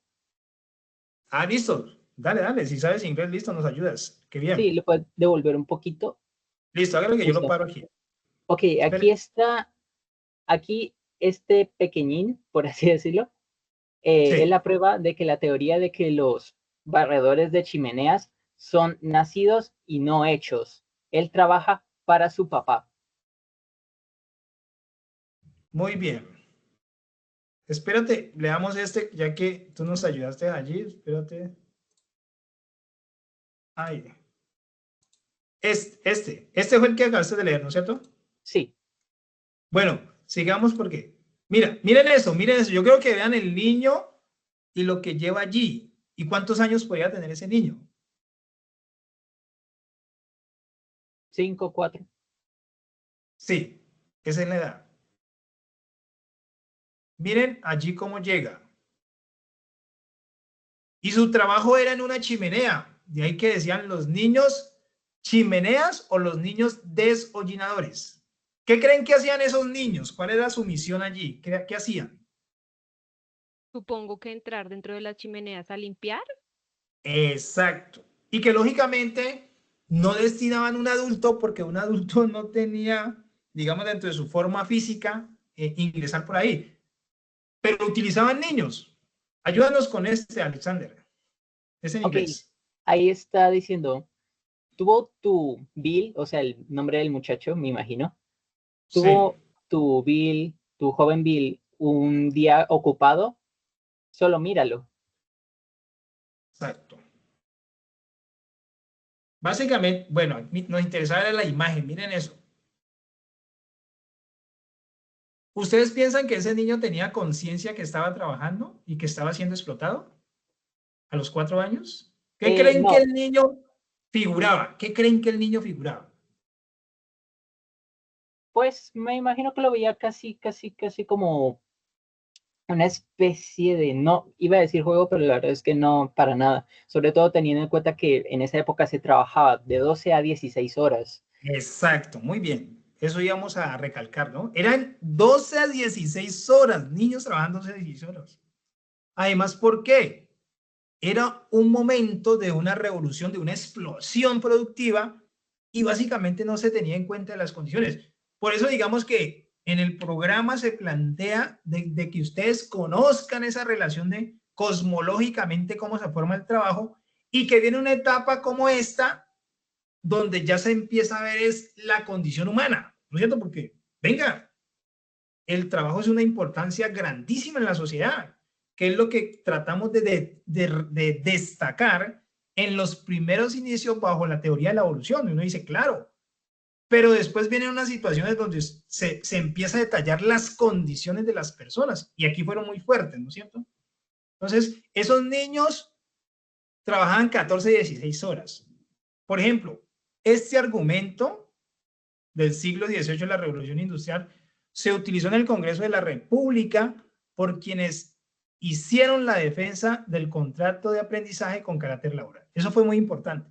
Un senador de la República que contó esta historia, como para decir, estamos en siglo XXI y no merecemos que la gente no tenga condiciones laborales, y más los más jóvenes, ¿no es cierto? Miren ustedes aquí estos niños, miren, estos niños trabajan en las minas y también eran deshollinadores o niños chimenea, que les llamaban.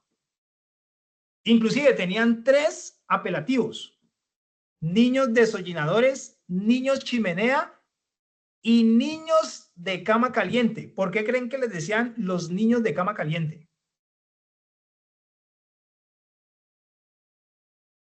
¿Por qué creen que les decían ahí? Es una historia que contó un senador cuando se estaba generando, digamos, el argumento del contrato de aprendizaje. Entonces, él lo que dice es, como lo decía Alexander, esos niños trabajaban 12 o 14 horas. Quería decirte que un niño lo acostaban en una camita 12 horas, inmediatamente se levantaba el otro niño a hacer la labor de las otras 12 horas y le dejaba que, como cuando usted se levanta y la cama está caliente, ¿no es cierto? Entonces, desde allí, los niños de la cama caliente. Se levantaba uno como una especie de relevo y seguía otro. Bueno, entonces, mire todo lo que produjo la revolución industrial, ¿no? que inclusive si ustedes van a buscar, digamos, en la parte de literatura, bibliografía, van a encontrar que hubo hasta la fecha donde damos 4 momentos de la revolución industrial, ¿no? Por ejemplo, hoy dice que estamos en la 4.0 y cada momento se debe ¿qué? A los adelantos. Entonces, para esa primera revolución industrial, allí ustedes ven la máquina de vapor, el telar mecánico, el telégrafo, que fue una especie de celular, ¿no es cierto? Ese era el celular de la época, que a través de una especie de punticos y rayitas generaban unos mensajes, ¿no? La locomotora, la electricidad, el petróleo, bueno, en fin, todos esos avances. Y después que pasó el siglo XVIII, vino el siglo XIX. ¿Qué se acuerdan de esos acontecimientos importantes? ¿Se acuerdan? Primera Guerra Mundial y Segunda Guerra Mundial. Sí, y por no mencionar la colonización de África, una de las razones por la que no se colonizó antes era porque llevar materiales como los que se podían extraer desde África, pues como no había ferrocarriles y las carabelas pues no podían soportar tanto peso porque se hundían, no era rentable, pero ya con el barco a vapor y con los ferrocarriles ya sí era rentable colonizar África. Y se hicieron muchos trabajos forzados, por decirlo de una manera muy bonita.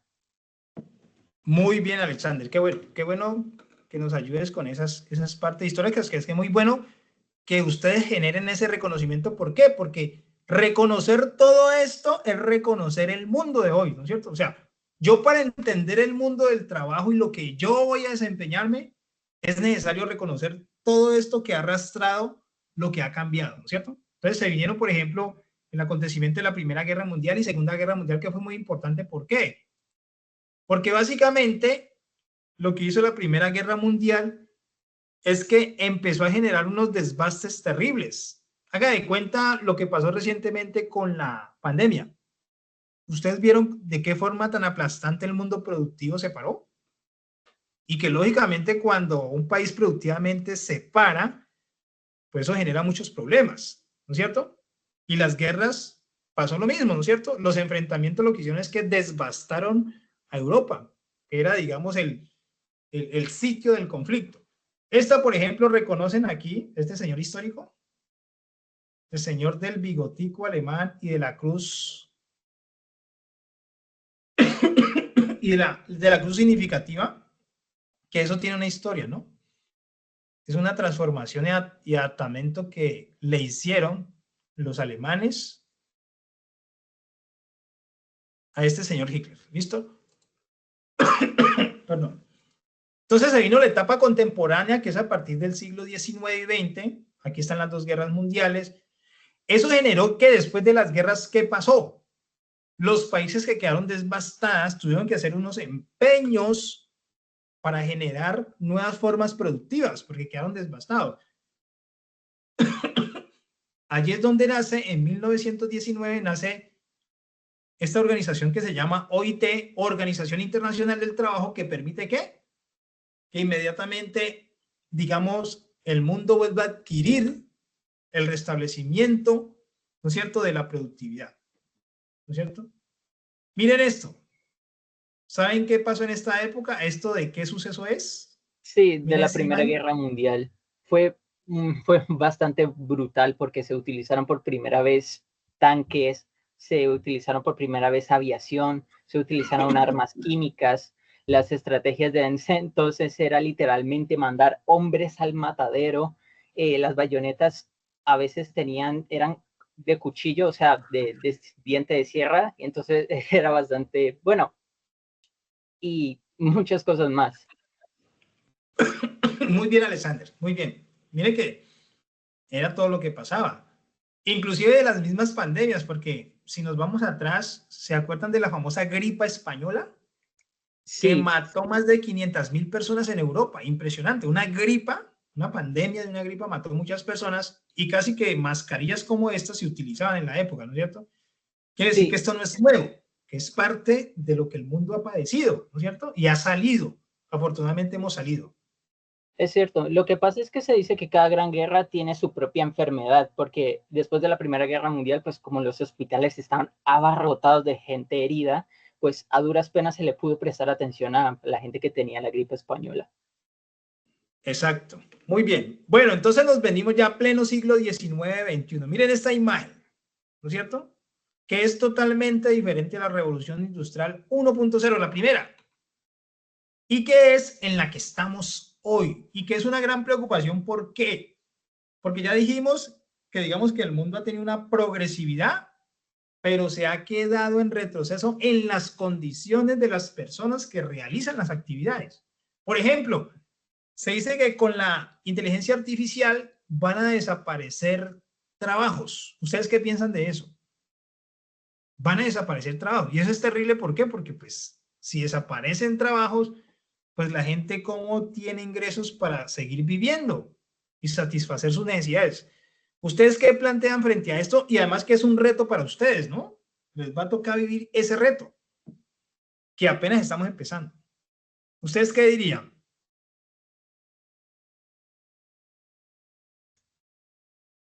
Que algunos trabajos tienen sí el riesgo de quedar obsoletos, porque por ejemplo los drones que se encargan de entregar paquetes, me imagino yo, o incluso algunos trabajos de conducción, trabajos que normalmente suelen ser un poco más rutinarios, van a quedar completamente desbancados. Muy bien, ¿no es cierto? Entonces, eso demanda de que haya una gran estructura para pensarse cuáles van a ser las formas de reconvenir las condiciones de las personas. ¿Ya? Inclusive en el mundo ya las horas de dedicación al empleo que antes eran 48 se están reduciendo. Por ejemplo, en Europa hay ejemplos donde ya hay lugares donde solamente trabajan 36 horas y tienden a disminuir más. ¿Por qué? Porque todo este adelanto tecnológico lo que ha hecho es que se realiza el trabajo en menos tiempo y ocupa menos personas. Que uno diría, ¿es bueno o es malo para la humanidad? ¿Ustedes qué dicen? ¿Es bueno o es malo?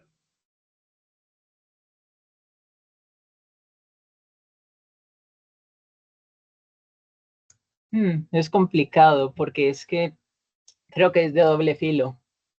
Por un lado, pues esto hace que pues, como que la gente que se había dedicado toda su vida a especializarse en cierto trabajo, pues de un momento a otro que ya no te necesiten porque están haciendo recortes de presupuesto, algo así, esto va a generar pues, bueno, mayor Muy desempleo generalizado. porque va a quedar como esa especie de generación perdida de gente que se especializó en algo que ya no le es útil a la sociedad. Y será un reto para el mundo, para los pensantes de todo este mundo, ¿no es cierto? De toda esta estructura en el planeta, ¿qué debemos hacer? Bueno, ahora pasemos a la parte jurídica de las normas. Como les decía, la OIT fue una entidad internacional que se dedica a generar todo lo que es a nivel de relaciones, creaciones y normativas de todo lo que tiene que ver sobre el trabajo. Entonces, la OIT lo que hace es que va a los países y genera algo que se llaman los convenios. Que los convenios son como unas normas que invitan a los países a que lo metan dentro de su normatividad. Entonces, por ejemplo, esto que estamos viendo hoy va con la intención de decirles, la OIT tiene un plan al 2030, falta mucho poquito, ¿no es cierto? Ya estamos encima del 2030. Y ellos esperan que esto termine siendo eficaz. ¿Para qué? Para mejorar las condiciones. Acuérdense de esa preocupación que vimos por allá en el siglo XVIII con los niños desollinadores o los niños de la cama caliente. ¿Ustedes creen que hoy no se ve eso? Que no haya niños menores de edad haciendo trabajos forzosos, complicados, y que lo que hace es que retarda y atrasa su crecimiento como persona activa en la sociedad. Porque cuando un niño trabaja desde muy temprano, ¿qué puede pasar? ¿Qué pasa cuando un niño a temprana edad lo meten a trabajar? Que ya no le deja de interesar estudiar, ¿No educarte. es cierto? Muy bien, esa es una parte. La otra es que, pues que ese niño, cuando sea adulto, no va a poder gozar de ciertos beneficios de crecimiento humano que le permitan tener mejores condiciones, ¿no es cierto? Y va a ser un adulto con qué? Pues con unas situaciones muy complicadas y que termina siendo una cadena. Y que eso hay que cambiarlo. ¿Por qué? Porque en muchos países eso termina siendo una cultura. Por ejemplo, nuestro país campesino. Si tú vas en Colombia a muchos territorios, por ejemplo Boyacá, vas a ver niños de muy temprana edad en el campo trabajando desde las 4 de la mañana y muy temprano y en largas jornadas. Entonces hay una cultura que les dice es que se tienen que enseñar a querer el trabajo. Y lo que uno diría en pleno siglo XXI, ¿eso es reconocible? O sea, nosotros como sociedad reconocemos eso, que haya niños que trabajen en aras de creer que hay que tener una cultura de trabajo. ¿Ustedes qué dicen?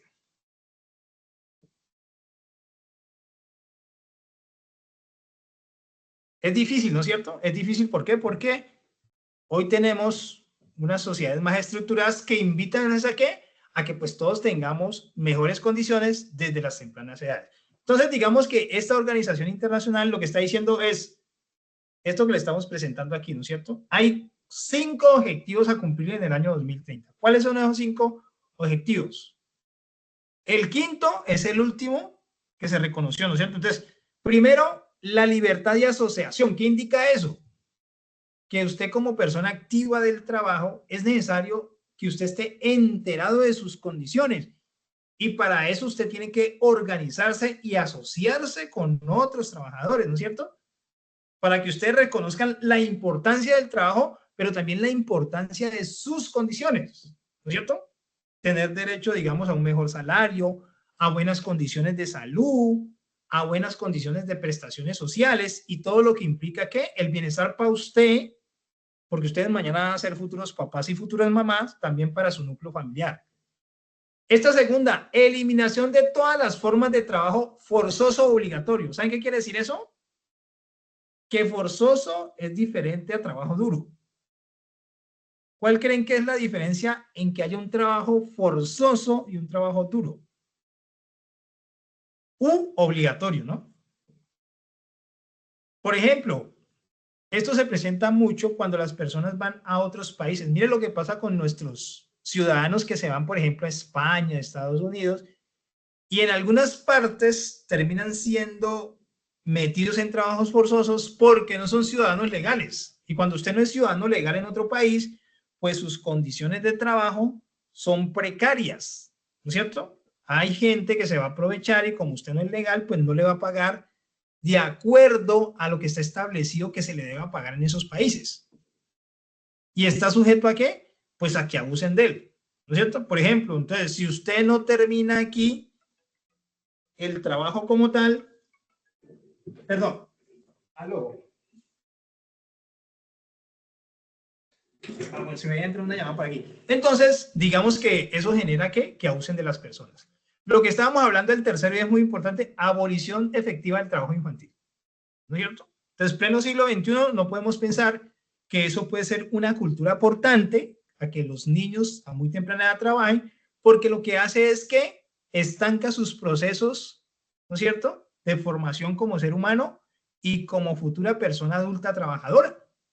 En la decisión de que como niño tenga un proceso efectivo que le permita generar avances, pues va a ser un adulto que cuente con condiciones mejores de vida. Digamos que eso es algo muy resultante de un proceso. Eliminación de la discriminación en materia de empleo y ocupación. Discriminar quiere decir separar, ¿no es cierto?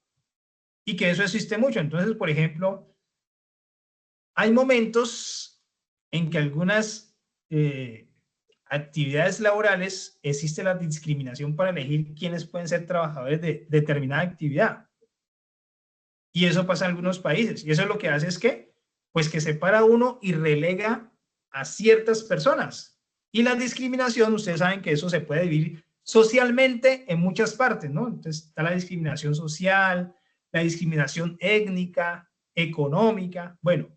Y la quinta, que es la última, que es la protección efectiva en entornos seguros de trabajo que hoy llamamos salud ocupacional. Es decir, que yo pueda generar el ejercicio del trabajo en un lugar donde yo tenga las condiciones y eso no sea afectable para mi integridad física. ¿Listo? Bueno, otra de las partes que habla allí, por ejemplo, es acerca de las normas y de los instrumentos, ¿no es cierto? Entonces, por ejemplo, en las constituciones está declarado algo que se llama el derecho de petición y la acción de tutela, que son entes normativos como ustedes pueden generar ciertas defensas sobre sus derechos. Entonces, por ejemplo, el derecho de petición es un derecho fundamental en la Constitución. Entonces, en el artículo 23 dice que usted puede hacer peticiones respetuosas sobre situaciones que a usted le puedan afectar y más aún, digamos, en lo que estamos hablando del campo laboral. Y la acción de tutela, que es la que defiende los derechos fundamentales, ¿no es cierto? Entonces, el trabajo, por ejemplo, es un derecho fundamental, porque hace parte, ¿qué? Hace parte de nuestra existencia, ¿no es cierto? Hay cosas con las que los seres humanos no podríamos vivir y son inherentes, ¿no es cierto? Entonces, el trabajo es inherente a la vida de la persona. Entonces, yo les voy a compartir la presentación, porque como ustedes tienen que hacer unas actividades, entonces digamos que esto les va a servir como guía. Pero la idea es que no sea como una guía literal, ¿no es cierto? La idea es que ustedes hayan entendido como lo que estamos hablando, lo que estamos narrando, y que ustedes cuando les establezcan las entregas que van a hacer, ustedes puedan deducir y puedan generar una búsqueda del tema muy fácilmente, ¿no es cierto? Entonces tengan toda esa capacidad. Bueno, esta parte es, digamos, lo que se llaman los términos de los días hábiles en los que se puede contestar un derecho de petición. Entonces, aquí están 5 días, 10 días, 15 días, 30 días. Esta sí ya es como más sencilla. Es una información pues básica de lo que constituye una tutela, ¿no? Entonces, la tutela es como una especie de documento que lleva unos puntos donde hay unas determinaciones. Y esta que planteamos ahí es donde les hace el nombramiento. Entonces está la estructura básica, la información del accionante, que es la persona que va a intermediar la acción de tutela, habla de sus nombres, la cédula, documento de identidad, en fin. Lugar de notificaciones y direcciones, es decir, los datos de su lugar de residencia. Hoy en día se maneja el número telefónico celular y el correo electrónico y la dirección física. Descripción detallada de los hechos, es decir, esa partecita donde usted cuenta, ¿no es cierto?, el caso. Por ejemplo, usted tiene el hecho de que violaron sus derechos en algún momento y no le pagaron sus prestaciones sociales cuando deberían de pagárselas, ¿no es cierto? Entonces, digamos que ahí hay un derecho vulnerado y digamos que usted le entra a relatar a un juez de la República quien irá a decidir sobre este caso. Describir pretensiones, es decir, ¿qué derechos se amparan, no es cierto? Entonces hay una descripción de ciertos derechos en el campo laboral que usted los puede exigir y son violados en algún momento, ¿listo? Y ya para finalizar, finalizamos con esta última parte que es muy importante para los aprendices SENA y que en la parte normativa, el día 25 de junio y que entró a regir a partir del 1 de julio, nuestros aprendices SENA, ¿no es cierto?, que tengan, digamos, programas donde deban tener un contrato laboral, hoy lo tengan con el carácter laboral que antes no lo había. Entonces, por ejemplo, este mensaje que he sacado de nuestra dirección general nos habla cómo a partir del 1 de julio ya entra a regir, ¿no es cierto?, donde ustedes van a tener todas las conformidades que tiene un contrato laboral. Entonces, por ejemplo, en etapa lectiva, si ustedes tienen firmado un contrato, les van a pagar el 75% del salario mínimo legal, con todos los derechos de salud y riesgos laborales. Y en etapa productiva les van a pagar el 100%. Y con todo lo que requiere la ley, ¿no es cierto?, que maneja esta ley 2466, que entró a partir del 1 de julio del 2025. Y donde ustedes van a tener, pues, todos los derechos y los auxilios como los tiene cualquier trabajador sobre esta tabla que hoy se aprueba, ¿no es cierto? Entonces, damos por terminado aquí. Nos demoramos un poquito más, porque regularmente la anterior nos demoramos como 45 minutos. Mari, qué pena. Sino que ahí se metieron lo de los... Hola, Luis. No, tranquilo. Lo de los videitos, hombre. Que aquí no pude la oportunidad. Y pido las disculpas porque no pudimos, pues, como presentar los videitos y tratamos, pues, para que la información quedara como más de forma didáctica y ustedes pudieran acceder de una forma sencilla. Ujú. No, pero ahí quedó ya en el chat el video del fuego y el hombre, entonces para que ellos lo puedan tener ahí más fácil. Bueno, Luis, muchísimas gracias por compartirnos esta información que es tan importante. Sí, lo que pasa es que son muchos temas y tratar de Sí, darlos en un tiempo corto es complejo, pero muchísimas a veces a uno le gracias. preocupa el tiempo. Por ejemplo, yo aquí siempre me preocupa el tiempo porque yo creo que no he avanzado. Entonces, a veces uno se frena un poquitico, pero el tiempo pues es ágil. Sí, Ese, sí, ese lo sí. vence uno rapidito. Es mucho tema para tan poco tiempo, pero muchísimas gracias. Muchas Bueno, gracias, Luis. les agradezco mucho la atención a Mari que me haya dado la posibilidad de la participación y a los aprendices también que hayan estado muy activos. Eso digamos que para nosotros es muy recompensado, Sí, más que estar aquí que nos paguen, es saber que hacemos la misión y que los muchachos pues presten atención, ¿no? Ese es como el placer del instructor, saber que los sí, muchachos sí. al menos le preguntan algo, ¿no? Y uno dice, bueno, como que no lo estamos haciendo tan mal, que a veces es como la preocupación. Contestan. Sí, Sí, señor. Muchísimas gracias, Luis. Excelente bueno, Mari, todo nos este vemos tema. Bueno, chao, Luis. y que pasen Bueno, una feliz muchachos, noche. Descansen. Gracias. gracias. Bueno, Luis, muchas gracias. Bueno, muchachos, yo no los voy a demorar ya más corto el tiempo. Les voy a compartir aquí pantalla para que veamos qué es lo que vamos a presentar, cuáles son las evidencias que se deben presentar para esta actividad de proyecto 3. Y son 4 evidencias básicamente, una que se llama taller, otra es el mapa mental violación de derechos del trabajo, otra es un cuadro comparativo sobre el derecho de petición y la acción de tutela, o sea que comparemos ambos, y el último es una presentación, que es un taller que nos desglosa varios puntos. Entonces, en vamos a mirar rápidamente el cronograma. En el cronograma vamos a encontrar estas evidencias. La de taller, que es la primera, inició el 29 de junio, pues inició prácticamente, pues fue este fin de semana. Y las otras 3 inician el 19 de julio, pero pues la idea era dar explicación hoy de todas y dejar claro para que vayamos avanzando y no nos quedemos pues ahí como atrasados en estas evidencias. Entonces, la primera, que es el taller, todas las vamos a encontrar en la guía, pero pues yo rápidamente les voy a dar como una explicación de qué debemos hacer. Para poder desarrollar todas estas 4 evidencias, debemos tener en cuenta aquí, dentro de la plataforma, el material de estudio que se llama Derechos Fundamentales del Trabajo, que es un complemento a todo lo que el instructor nos compartió en esta noche, porque pues lo que les decía ahora, es mucho tema, es mucha información, pero aquí podemos complementar y también pues por internet podemos buscar, ¿listo? Entonces, bueno, volvemos acá a la guía. Entonces, la primera evidencia es la de taller.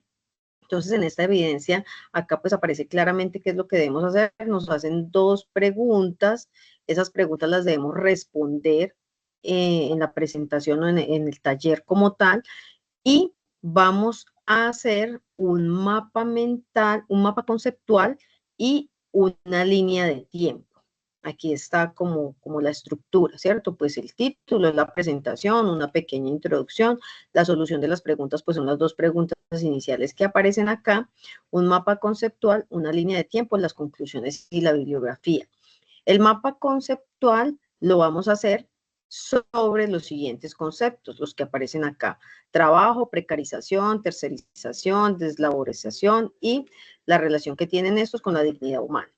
Y la línea de tiempo, pues la vamos a hacer, el instructor nos compartía también una línea de tiempo, pues que esté relacionada con cómo han sido esos periodos históricos, ¿cierto? Como las principales características de cómo ha evolucionado el trabajo en la historia, ¿cierto? Cómo se ha dado.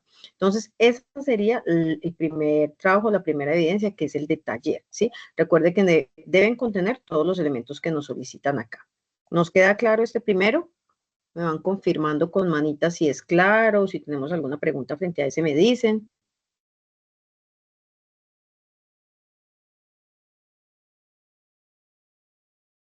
Bueno, muy bien, listo. Seguimos entonces con el otro. La otra evidencia es la del mapa mental, ¿cierto? De violación de derechos del trabajo. Entonces nos vamos para la guía. Acá en la guía de aprendizaje aparecen muchas evidencias para que no se me vayan a asustar de por qué no las vamos a hacer. Hay unas que se omiten porque son muy repetidas, entonces la idea fue dejar las más importantes o las más relevantes. Entonces acá bajamos y esta es la actividad de aprendizaje 3. En la AA3 encontramos, vamos a llegar aquí, gráfico, mapa mental. Entonces, en este mapa mental, el instructor nos hablaba de unas organizaciones, ¿sí? Está la OIT, la CIDH y la CP. Estas organizaciones o estas entidades a nivel internacional, otras a nivel nacional, son creadas con el objetivo de defender los derechos de los trabajadores, ¿sí? Y cada una de ellas cumple con una función específica. Entonces, en el mapa mental que ustedes van a hacer, lo que van a describir o lo que van a hacer es mencionar cada una de ellas, ¿cierto?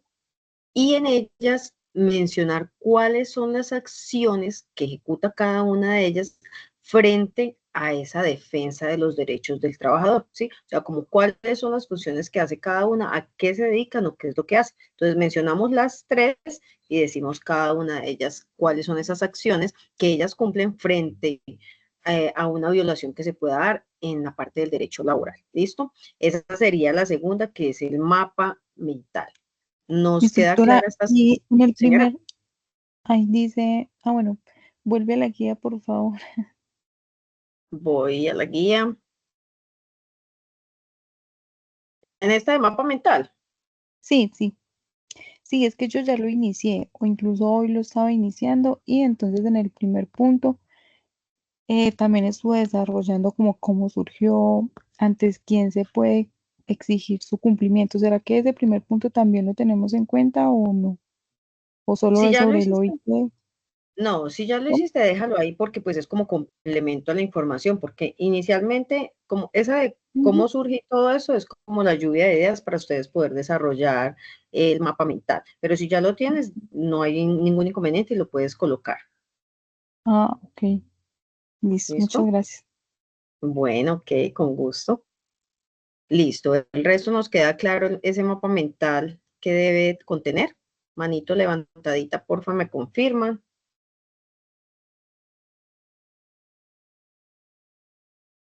Bueno, listo, ok, Vanessa, muchas gracias.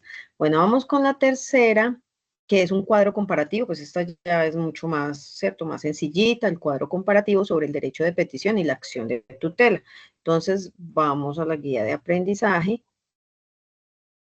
Este foro no se resuelve y acá está la del cuadro comparativo. Entonces, pues básicamente es en un cuadrito, ¿cierto? Vamos a colocar acá qué es el derecho de petición y qué es la acción de tutela, cómo funciona cada una de ellas, cómo describir sus características principales y hacer pues como esa comparación, cómo se crea esta para qué sirve, porque aunque son muy parecidas, tienen unas diferencias fundamentales. Entonces es importante que las conozcamos y en ese cuadro pues lo que vamos a hacer es reflejar como esas En- diferencias y comparar cada una de ellas. Señora. Entonces solamente sería derecho de petición y la acción de tutela. Por ejemplo, la queja, Sí, la acción de tutela y la queja es como lo mismo, ¿cierto? Según entiendo. sí, sí, están muy Ok, relacionadas. Entonces solamente sería derecho de petición y acción de tutela. listo. Serían esas dos. Bueno, creo que alguien aquí estaba tratando de ingresar. Y vamos con la última, que se llama presentación. Ay, bueno, no pregunté si me habían entendido esa del cuadro comparativo. Me levantan manito, porfa, si quedó clara.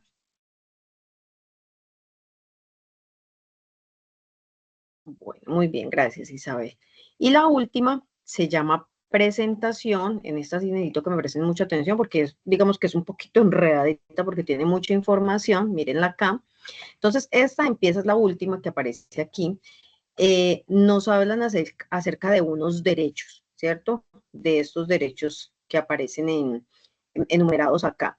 Y está muy relacionada con la parte del cuidado del medio ambiente o del entorno, ¿sí? Entonces, en esta nos dice, a partir de aquí del punto, bueno, nos dice que podemos ver un video en YouTube, que es un video como informativo, ¿cierto? Que tengamos pues en cuenta como esa información. Y nos dice que resolvamos estas preguntas que aparecen en el punto 4, ¿sí? Son 2, 4, 6, son 7 preguntas. Entonces vamos a responder cada una de ellas según el material de estudio y según lo que nosotros consideremos, porque son respuestas como muy también como personales, relacionadas con ese cuidado del medio ambiente, cómo el medio ambiente, cómo es un derecho, ¿cierto? El medio ambiente tiene derechos, el desarrollo sostenible, cómo conservar el medio ambiente. Entonces respondemos cada una de ellas en la presentación, porque es una presentación en PowerPoint. Adicional a responder estas preguntas, en el punto 5 también debemos responder lo que nos dice acá, y nos dice que identifiquemos en la región o el entorno donde nosotros vivimos, ya sea pues en el entorno social, en el barrio o en la familia, que identifiquemos qué problemas hay como en ese entorno y que estén relacionados con ese cuadrito que aparece acá, ¿sí? O sea, que nosotros miremos de aquí, bueno, si en el lugar donde yo vivo hay consumo de sustancias psicoactivas, o en el lugar donde yo vivo yo detecto que no se respetan los derechos de las personas, o en el lugar donde yo vivo veo que no están cuidando el medio ambiente, arrojan las basuras, no hay canecas para depositar las basuras. Bueno, lo que usted detecte relacionado con estos derechos que nos mencionan, estos que aparecen acá, no necesariamente son todos, sino los que usted considere que se están violando, por así decirlo, en ese entorno. Entonces usted los va a identificar, los va a mencionar, ¿cierto? Y adicional a identificarlos, va a proponer como cuáles serían esas soluciones o qué acciones usted considera que se pueden implementar para que esto se minimice y se reduzcan esos problemas que se están presentando. Entonces, simplemente sería resolver estas preguntas que aparecen en el punto 4 y resolver esto que nos plantea el punto 5. ¿Listo? Para que lo tengamos en cuenta en una presentación en PowerPoint, respondemos todo lo que nos piden ahí. Esa sería la última evidencia, la de presentación. Entonces, manito arriba, por favor, si entendimos, si tenemos alguna duda, por favor, pues me la pueden hacer de una vez. Muy bien, Vanessa, muchas gracias. Buenas noches, señora instructora. Sí. Yo quería preguntarle, el punto 6 no lo hacemos, ¿cierto? ¿El de la última? Sí, señora. No, el punto 6 nos dice que presentemos las diapositivas, nos dices cómo hacerlo. Ah, ya, listo. Sí, pero entonces sí, o sea, está relacionado con el punto 5. Sí. Lo que nos dice en el punto 6 es que esas preguntas que aparecen al principio, más ese punto 5, lo debemos hacer en una presentación de PowerPoint y que describamos pues ahí como ese documento. Ah, bueno, sí, señora, gracias. Bueno, con mucho gusto. Ay, ¿qué me escribió Luis acá? Ah, bueno, que él me compartió la presentación. Yo les voy a compartir con el resumen de esta sesión la presentación que hizo el instructor, porque ahí hay material muy importante que les puede servir para hacer las evidencias que tenemos para desarrollar. Bueno, muchachos, bueno, básicamente es esto. Muchas gracias por esa participación de ustedes tan activa. Y bueno, cualquier duda, cualquier inquietud, estoy ahí para colaborarles. Un abracito y una feliz noche. Que descansen. Muchas gracias, instructora. Feliz noche para todos. Muchas Muchas gracias, gracias. buenas noches. Feliz noche. Gracias.